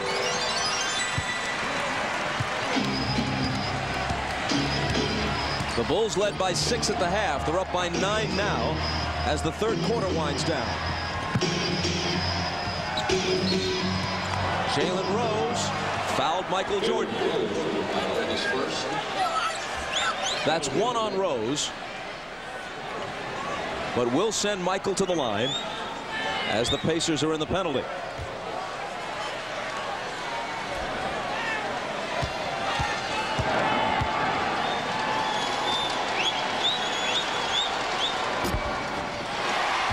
Tonight on Dateline, a decorated Air Force officer had a love affair that sent her career into a tailspin.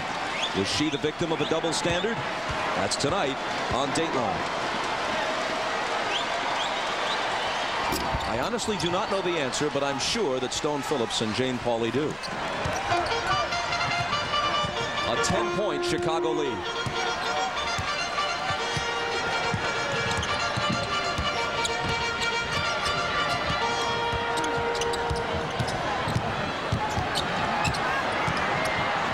Smits, the hook. Boy, he's having a good game.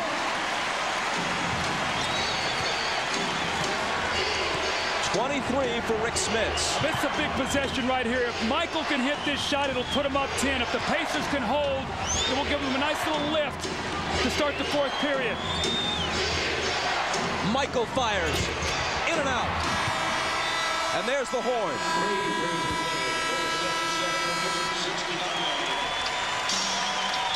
Well, the Bulls led by 6 at the half. They lead by 8 now, but it would have been a whole lot worse for Indiana without Rick Smits. 13 of his 23 points came in the third quarter. We're back after these words from your local station. You're watching the NBA on NBC. This copyrighted telecast of the National Basketball Association may not be retransmitted, reproduced, or rebroadcast without the express written consent of the NBA. Rick Smits having an excellent ball game for the Indiana Pacers. You see he's 9 of 14 with 23 points and doing it a lot of different ways. The step out in the open jump shot, the follow-up on the offensive backboard, the little jump shot from about 17 feet, and then the slip of the screen and the jump hook over Scottie Pippen. Now this is excellent, what Rick Smits has been able to do. But Jalen Rose and Chris Mullin are combined 2 for 12 today. Travis Best in the ball game for Mark Jackson. Let's see if he can provide some speed and quickness for a big fourth quarter finish. As the fourth quarter begins, Jordan is on the bench for Chicago and Smits on the bench for the Pacers. Antonio Davis with the left hand. And Steve Kerr has returned despite the tender thigh. See, I like when Indiana has Davis in the game because he brings them the energy and the emotion. Kukoc to Rodman, who slings it out to Pippen, and now Kerr for 3. Got it.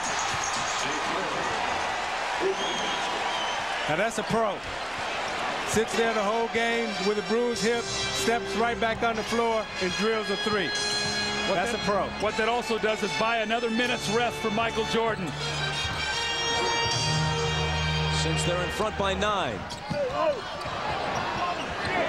Jalen Rose answers with a 3 of his own. See, these are the 2 players who were big for you the other night. Davis and Rose. Let's see if they can step up and be big for them again this afternoon.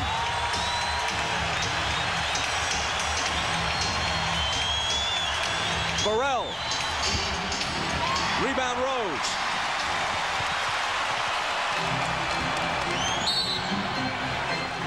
And there's a whistle from Bill Oates, a Chicago foul. See, on that last play, let's watch the ball movement of the Chicago Bulls. The penetration, the kick, the movement around the horn, right in his spot, bam, wide open 3. Now you come back with the Pacers again, ball movement, fake, Jalen Rose takes his time, lines it up, and drills a 3. Back live, the foul on Kukoc was his 3rd.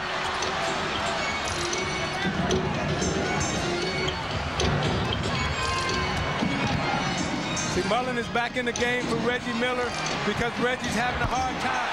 Jalen Rose is not having a hard time. He hits his 2nd straight 3. Bob, you see what's happening right now is Jalen Rose and Antonio Davis is stepping up. Jalen Rose knocked Tony Kukoc down, then drove the lane. That's applying toughness right now for the Pacers.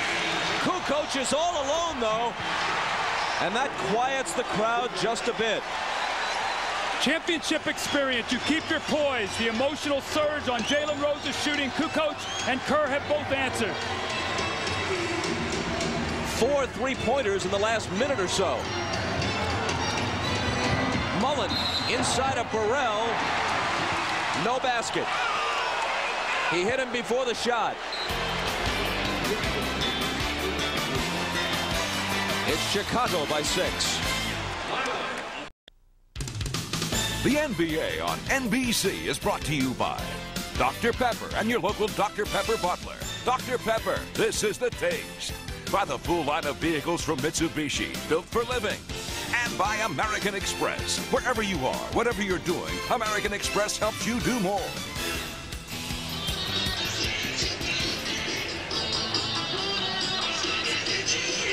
Another shot from pilot Dan Thomas and the folks in the Goodyear blimp.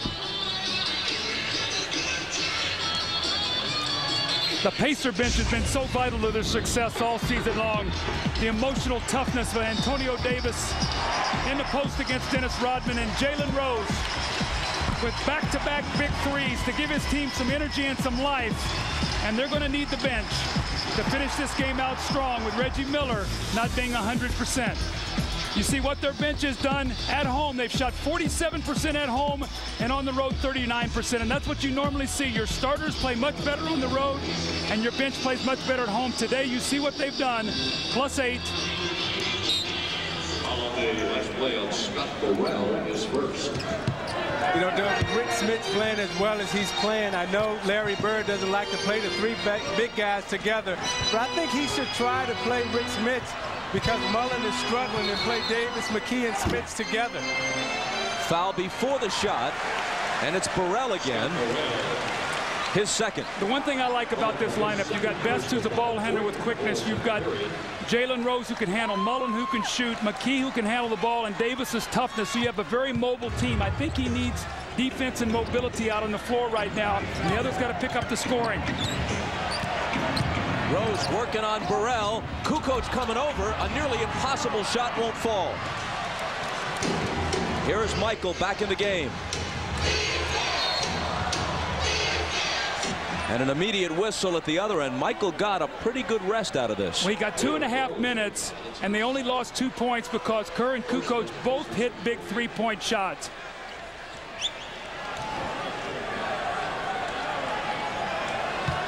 Jalen Rose and Scott Burrell are having a little battle of their own.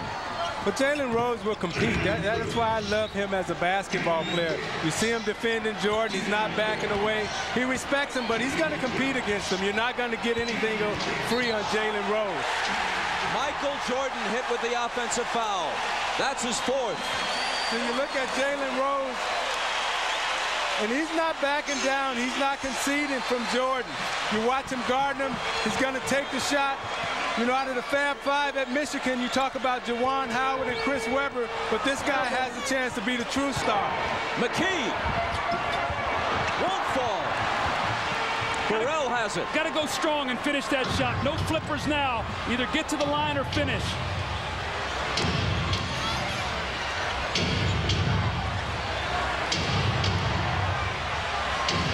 Kerr from Michael.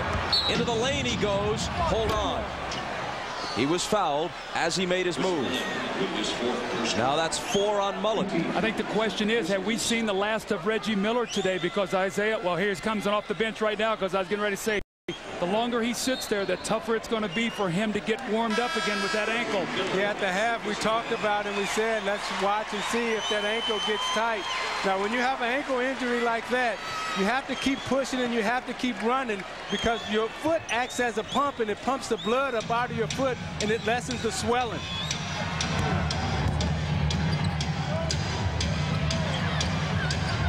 Michael, fade away. Got it. Just a blink of the eye between the time he caught it, made the move, and released it. His ability to fade back and create distance. His shot is almost impossible to block unless you come from behind. Pacers trail by 8. Davis spins on Rodman. Out of bounds to the Pacers, no foul. See, they have no post play right now, Doug. Although Antonio Davis is good in the post, he's being guarded by Dennis Rodman. You can't go to McKee on Kukoc because the size is the same.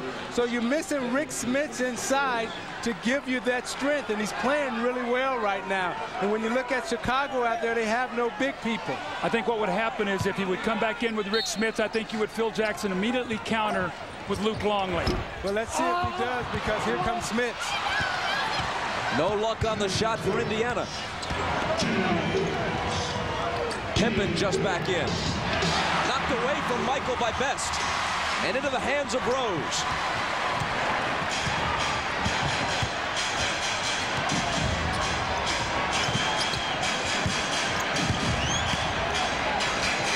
Travis Best is open, but misses the 3. And Rodman is there to one-hand the rebound.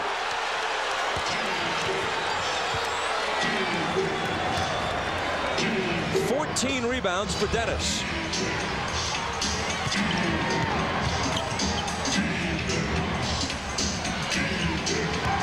Michael, there was contact and Rose raises his hand. 3 on Jalen. Chicago by 8.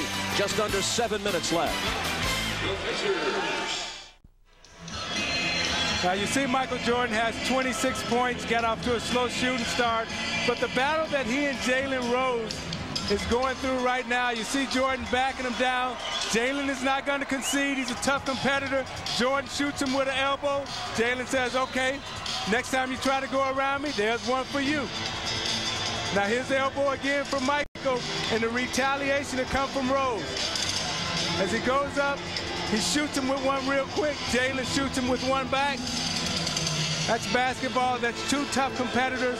I think Michael Jordan right now respects Jalen Rose. You saw Michael with the 4 fouls. The last time Michael Jordan fouled out of a game was November of 1991 against the Supersonics. And there it is. Folks in the truck all over it. Little miscommunication that time between Michael Jordan and Luke Longley. Luke stepped up to set a screen, and Michael tried to pass him the ball at the pinch post. And Michael said, "My fault, Luke." Now, I think this is a good matchup for the Pacers because Rick Smits comes back on the floor, who's a better offensive player, playing against Longley. And they immediately go to him, the basket, +1. You got to keep him on the floor because what it does, Doug, as you said, Phil Jackson now will come back with Luke Longley, which takes Tony Kukoc off the floor, who's a better offensive player, and you need to score right now. You see Smits backs him down and uses his size to go over him with the J. Meanwhile, 5 on Longley. This is the most patience, I think, that I've seen with Rick Smits in this series so far. Anytime he's seen the double team, he's given the ball up. He's starting to punish that double team now. He's big enough to take that ball through people. You remember in the New York series, we talked about this earlier in the game, how he started slow against Patrick Ewing and the Knicks, was 3 for 19, and then he settled into the series. They're back within 5.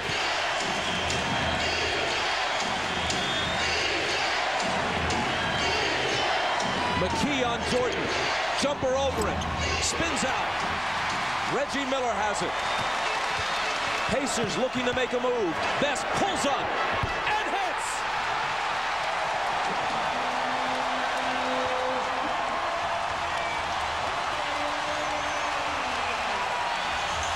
Chicago by 2.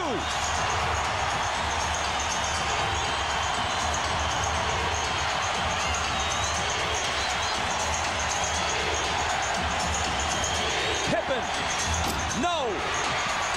Chased down by Harper.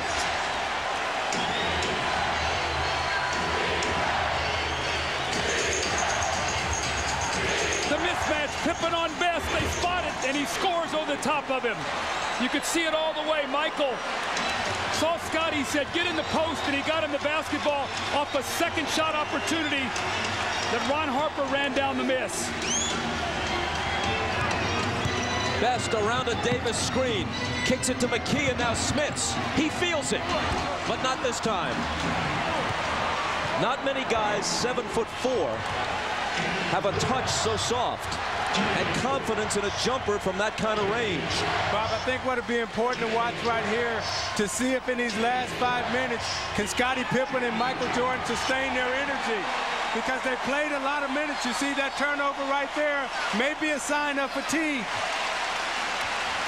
Jordan lost it. There was a little bit of contact. The officials let it go. That's Michael Jordan's 6th turnover today.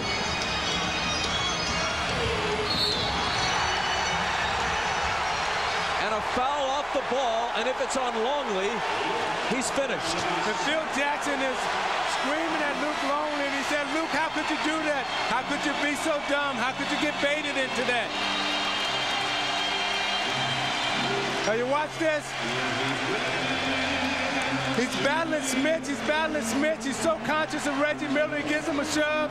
Running on there. Back official catches it. And Phil Jackson responds and said, Luke, what are you thinking about? Nothing to say to Longley now, but good day, mate. Well, now Phil Jackson's got to make a decision. If I come back in with Kukoc, I've got a smaller, more offensive-minded team. Bill Winnington has struggled trying to play him. So who is Phil Jackson going to go to? I think you might see Dennis Rodman on him now down the stretch of this game in the last 4:45 as Kukoc comes back into the game. Then what we'll see is a replay of Game 3 where Antonio Davis totally dominated Tony Kukoc inside. And it'll be interesting to see if Travis Best can read the mismatches. Does he decide to exploit Smits or Davis? That was the 15th foul, so the Pacers are shooting. The Pacers have only committed 3. Remember how critical fouls were. The Bulls missed 4 of 8 free throws in that furious finish the other day.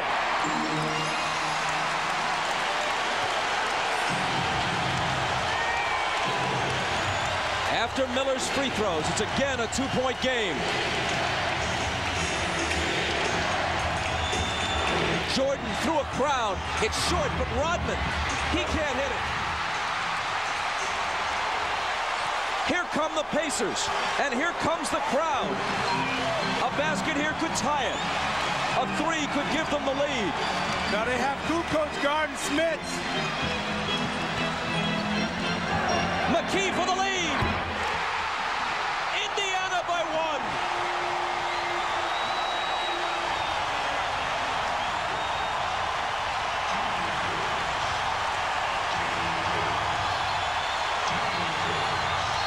Pippen, there's a whistle. No one could hear it. The crowd is so loud. Phil Jackson wanted a timeout. Scotty took the ball down the floor and didn't see it and used some clock, so they only have 15 seconds as they come out of this timeout. Indiana's on an 11-2 run. There's the last piece of it. McKee's 3, which gives them the lead. You're watching the NBA on NBC.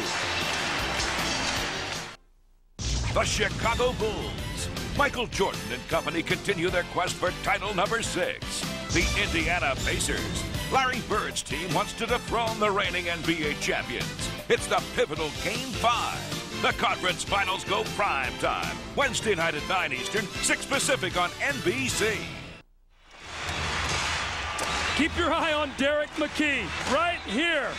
Watch the blow that he's going to take to his head from his teammate. He rolls over. This is right before he comes down and hits a three-point shot. Where am I? Then he almost gets run over by a pack of Bulls. He comes to the other end, and he said, you know what? I can still make the open shot, though, and he buries the 3 to give the Pacers the 1-point lead. Indiana has hit 9 of 16 three-point attempts in this game. They once trailed by 12. They lead now by 1. Jordan. McKee wants to make him make jump shots. Keep him in front of him. Don't let him get to the rim. He doesn't make that jump shot. Rebound, Antonio Davis. Keep the pace of the game up. This is how you're going to win the game if you're Indiana. Keep the pressure on them.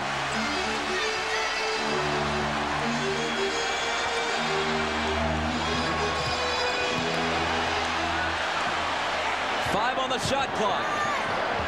McKee, no look pass to Davis, who's fouled by Rodman. Reggie Miller was begging for that basketball. He came up on the screen on the weak side, wide open, but Travis Best was looking the other way. You watch him come around here on the curl, and he's clapping. Look at me, look at me, look at me. Get it right here. Oh, oh, oh. See, now, one of the things that's happened now with Indiana, they've put about 4 or 5 different players as we see Davis miss the free throw. Bob, they've guarded Michael Jordan with Mullen. They've guarded him with Miller. They've guarded him with Rose. And now they've guarded him with McKee. They're trying to keep a fresh body on him. Derek McKee at 6'10" will force Michael Jordan out on the perimeter to try to make him make jump shots. Antonio Davis comes up empty. The foul a moment ago on Rodman was only his second. That's the same guy that made the 2 crucial free throws at Game 3.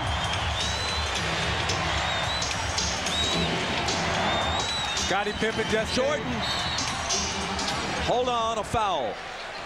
Pippen just gave Reggie Miller an elbow right to the head. He was trying to post him up. Miller stuck his head in there, and Scottie Pippen shot him right with the elbow on top of it.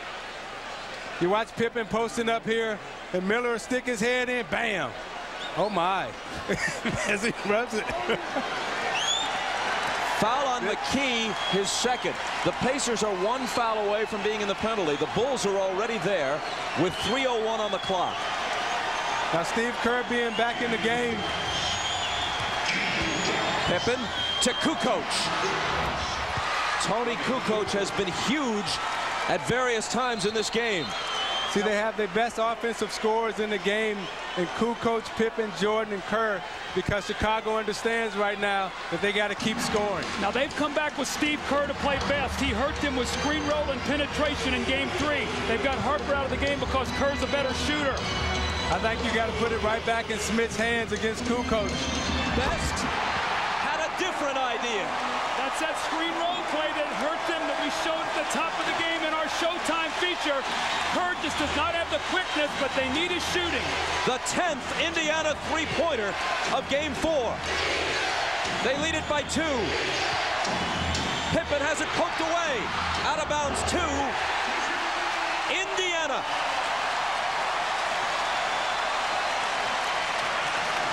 Bob, one of the things here, Reggie Miller is one of the best in the league.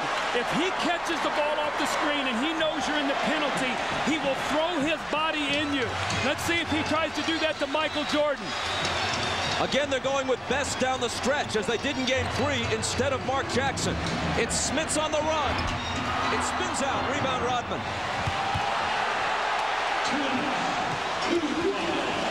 16th board of the game for Dennis Rodman. Jordan thought about a 3, gives it up to Kerr. Michael for Kukoc. It's Chicago in front again. Tony Davis twice. He's a big guy who's not used to playing guys that can shoot the ball out there. And he gave Kukoc 2 good looks, and he buried them both. Indiana asked for time. Kukoc has 18. He's hit 8 of 10 from the floor. It's the Bulls by a point with 1:35 left. Moments ago, Phil Jackson all over Hugh Evans, contending that Travis Best's foot was on the line and the three-pointer should actually have been a 2-point basket. We'll get a look at it, and we'll show you Travis Best's foot right here on the line. And we can even get a better look. I think we'll be able to see it from a different angle here, but his foot right there, just his toe barely on the line, and we see it right there, and that should be a 2-point shot. You know, and if you're an official and you're watching that and you have to look at it real quick, you're looking at Travis Best with black shoes on, and you got the black line. It's kind of hard for you to take a quick look and decide which is which. Trailing by 1, the Pacers put it in play. They have Michael Jordan on Best to take away the penetration.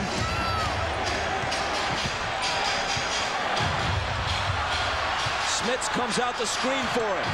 Best into the lane. The floater is short. Loose ball battle won by Pippen. See, Smits had Kukoc pinned deep into the lane, but Best missed him because he was dribbling the basketball. That's one of the problems with Best as a point guard, that he dribbles. Jordan against McKee. 4 seconds on the shot clock.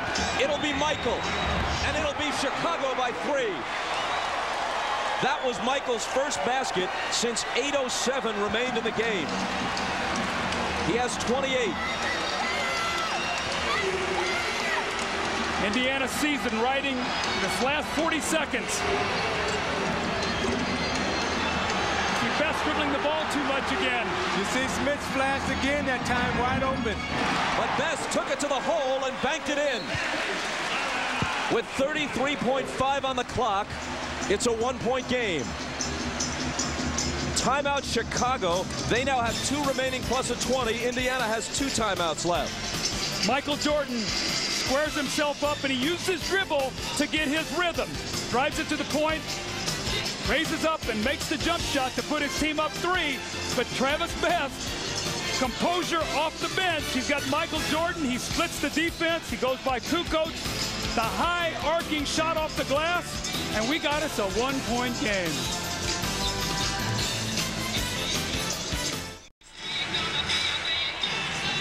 Another memorable Memorial Day game shaping up for these teams. In this decade, the Bulls swept the Pistons and went past the team that had haunted them and on to their first NBA championship in '91 on Memorial Day. 2 years later, Michael with 54 in Game 4 against the Knicks. And then in '95, it was the Pacers' turn, the game in which Rick Smits hit the game winner, a contest that saw 4 lead changes in the final 13 seconds. Remember the exchange of what seemed to be game winners, first by Penny Hardaway and then by Smits. Here it's Chicago by 1 as they put it in play. You see Bulls take it length of the floor, not half court. Kerr, a great free throw shooter. And now Kukoc. Hold on. There's an offensive foul. An illegal screen is called. And the Pacers are going to get the ball with 21.8 on the clock. It's on Rodman, and it's his third. And Rodman went to set the screen. He was trying to free Jordan. And he kind of leaned in a little bit. You see him here at the top of your screen. And watch the shoulder. Just a little slight shoulder. Kind of touchy at this point in the game, however. It was an offensive foul. And we'll be back after these messages and a word from your local station.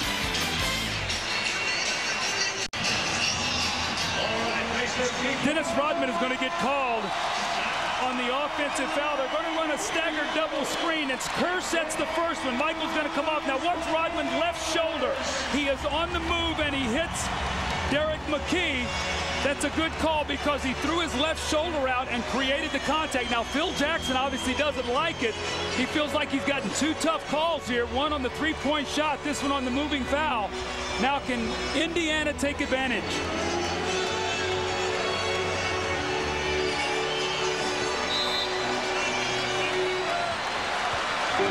Best brings it out of the backcourt, confronted by Jordan.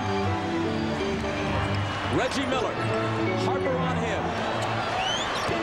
Reggie on the move, finds Best, deals it out to McKee, and it's knocked out of bounds by Jordan, who comes over to get a piece of it with 6.4 on the clock. Now Indiana runs a great set play here to free up Reggie Miller. Rodman or Kukoc must switch this, or Pippen, and then watch McKee, the inbounder, stepping back in. Indiana has a timeout. They elect not to use it. McKee looking. Gets it in for Miller, batted away, grabbed by Pippen, and they have to foul him. Harper and Reggie Miller. This has been brewing since Game 3. When Harper fouled Miller hard late in the game. Right in front of the Chicago bench.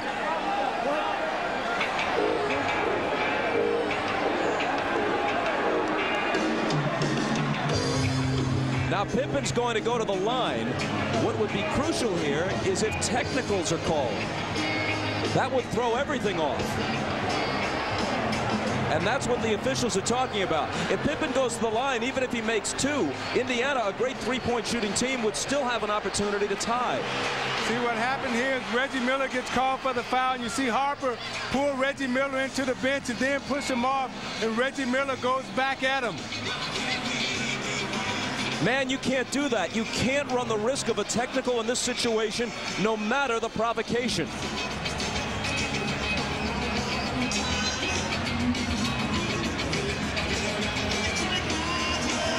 The officials may have decided, we haven't seen an indication yet, they may have decided that they don't want this game and the possibility of a trip to the NBA Finals to be decided by a technical foul shot. Well, you got Hugh Evans right there who's explaining it. He's been in these situations before, and he knows how to handle this type of situation. It's very emotional right now for the players. He's been there, so he's going to make the right call. He's going to settle everybody down, walk him to the free throw line, and the players will decide the game, not the officials, and that's the way it should be. Scottie Pippen has had a great game. 12 points, 10 assists, 7 rebounds, and a pair of steals. But he's only 2 of 5 from the foul line. And on Saturday, he was only 3 of 7. Derek McKee walks over and whispers something into his ear. Remember last year in the finals when Pippen walked up to Karl Malone as he prepared to shoot crucial free throws and whispered, "The mailman doesn't deliver on Sunday."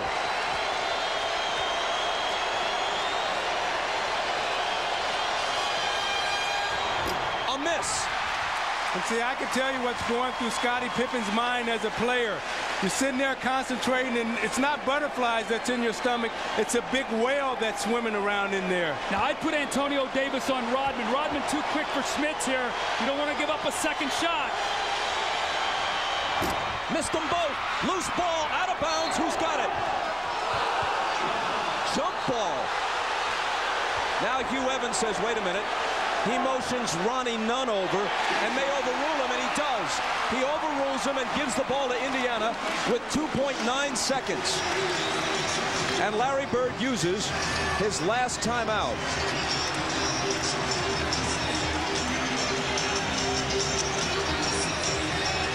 Michael Jordan is going to come over the top for this loose ball, and you're going to see his left hand looks like he knocks that ball out of bounds very close. Now, Ronnie Nunn did not have a good look at it. Hubert Evans on the other side saw it. Let's watch again. Watch Michael's hand here. That's definitely off Michael's hand. He and McKee were wrapped up there.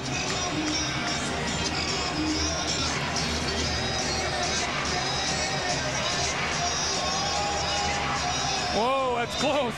Man, that is really close. You know, we have the option to sit here and watch it from about 3 different replays.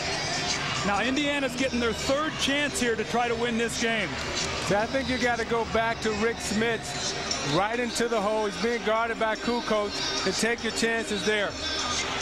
If Indiana scores here, this series might very well go the limit. If they don't score, you have to think it's very likely that the Pacers will be finished Wednesday night in Chicago, where the Bulls are 27-2 in the playoffs over the last 2 years. So these next 2.9 seconds may be worth several days for the Bulls in terms of rest. If they can end it now, they pick up important time to rest up for Utah. Let's go back to the scuffle in front of the Chicago bench.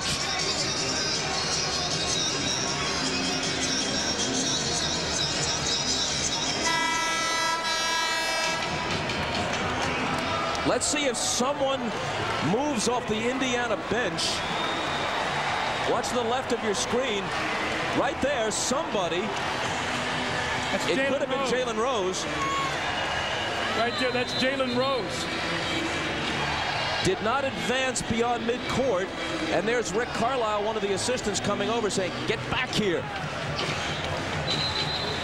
Now, it's possible that Rod Thorne will review that tape, and it is possible that Jalen Rose will not be a participant Wednesday night in Chicago. Well, it all depends on how technical you want to be. The rule says that you can't come on the floor. He did not necessarily cross the line. He went up the sideline. So we'll see. You look at Rod Thorne there on the left and David Stern with the yellow tie on. We'll see how they rule. Indiana, no timeouts left. They've got to get the ball in. 2.9 seconds. And a delay of game warning on Chicago. They just wanted to get a look at Indiana's setup.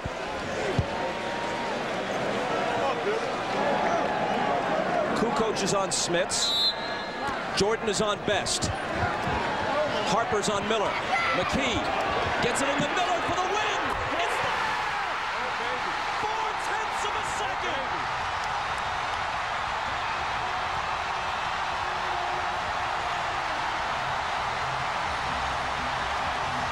Yeah, you can dance, Reggie. One of the greatest clutch playoff performers of his generation has apparently done it again.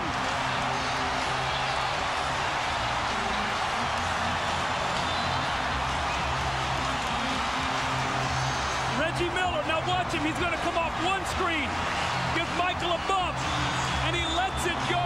What a killer shot by Reggie Miller. And Doug, I know exactly how he feels. You're coming off that screen, you catch it, you square up, and you let it go. And the adrenaline that's going through your body right now, it's hard for you to really contain yourself. Look at his emotions. He don't know what to do because so much juice is going through your body. You're so happy. You see he's looking like he's ready to cry.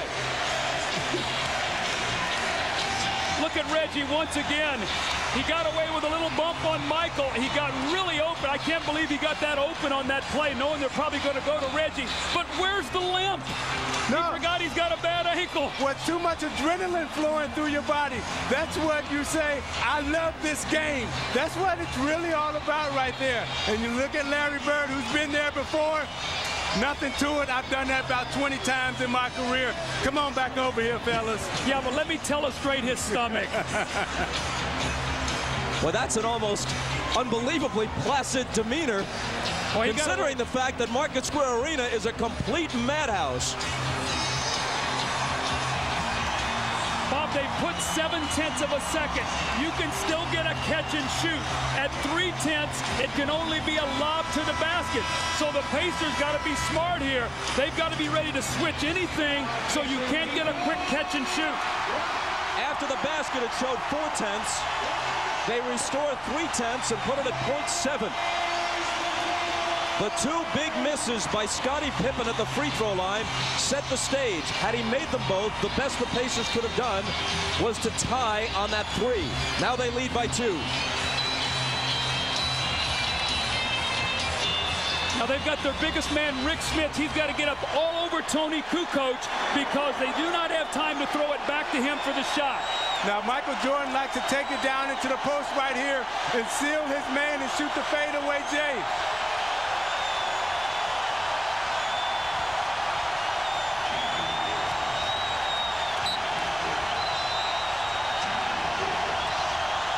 Kukoc to Michael at the buzzer. It spins out. It spins out.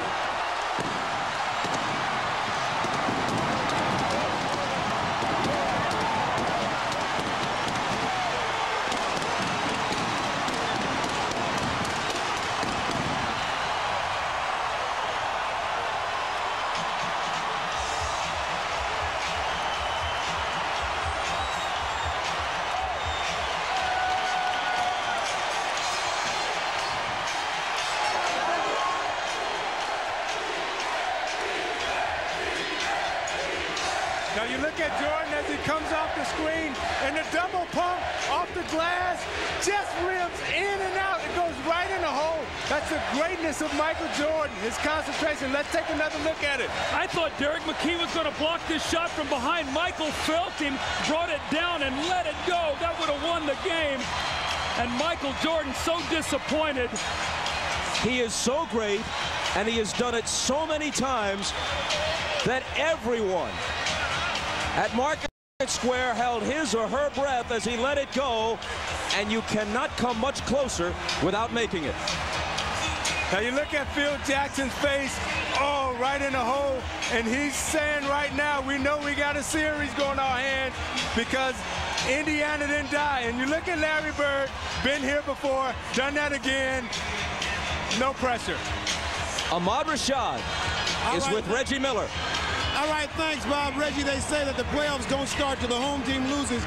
You guys refuse to let that happen. Well, you know, we were behind the 8 ball all game. We were always playing catch-up. You know, our bench came in and played fantastic for us once again. Travis Best hit some big shots for us. And we never wanted to quit in this game. We understood that they were going to come out. This is the game they wanted to go back home 3-1. But we never wanted to quit. How confident were you going down to that last shot? You had been idle for a while and come in and hit that big shot. Well, as long as I can get my feet set and have a shot to look at the bucket, I'm always going to give myself a chance. I saw that Michael was trailing a little bit, yelling at me, but I stayed focused and focused on the rim and my rhythm, and the rest is history. So much fight in this team. You guys kept getting down. Every time they'd make a run, you guys would come right back and stayed in the game with a chance to win it. Hey, we wouldn't have the second best record in the East if this team quit. You know, there's been times when we've been down 15, 20 points, and we always seem to find a way to win the ball game. We got great veterans on this team, coached by a legend. Things like that happen. A great performance, Reggie, on that sore ankle. How's it feeling now? I'm done. I really shouldn't have been out here playing, but I really just wanted to play half the game and try to give the guys a lift, but Coach just left me out there. Why, I don't know, but I'm glad he did. I think the reason was that last shot, which you nailed, Reg. Thank you. All right, congratulations to you. We'll see you in Chicago. All right. All right. Back to you, Bob. Well, Ahmad, we know for sure that we'll play at least 6 in this series. We'll see you at 9 Eastern, 8 Central from Chicago on Wednesday for Game 5. We'll be back here on Friday at Market Square for Game 6, and quite possibly in Chicago again for a 7th and deciding game for a trip to the NBA Finals. Meanwhile, the Utah Jazz sit and wait and rest while these two battle it out. Tonight on NBC, it's Dateline. A decorated Air Force officer had a love affair that sent her career into a tailspin. Was she the victim of a double standard? That's tonight on NBC. Wow, what a game at Market Square Arena. Another Memorial Day classic for Isaiah Thomas, Doug Collins, and Ahmad Rashad. I'm Bob Costas, and you've been watching the NBA on NBC.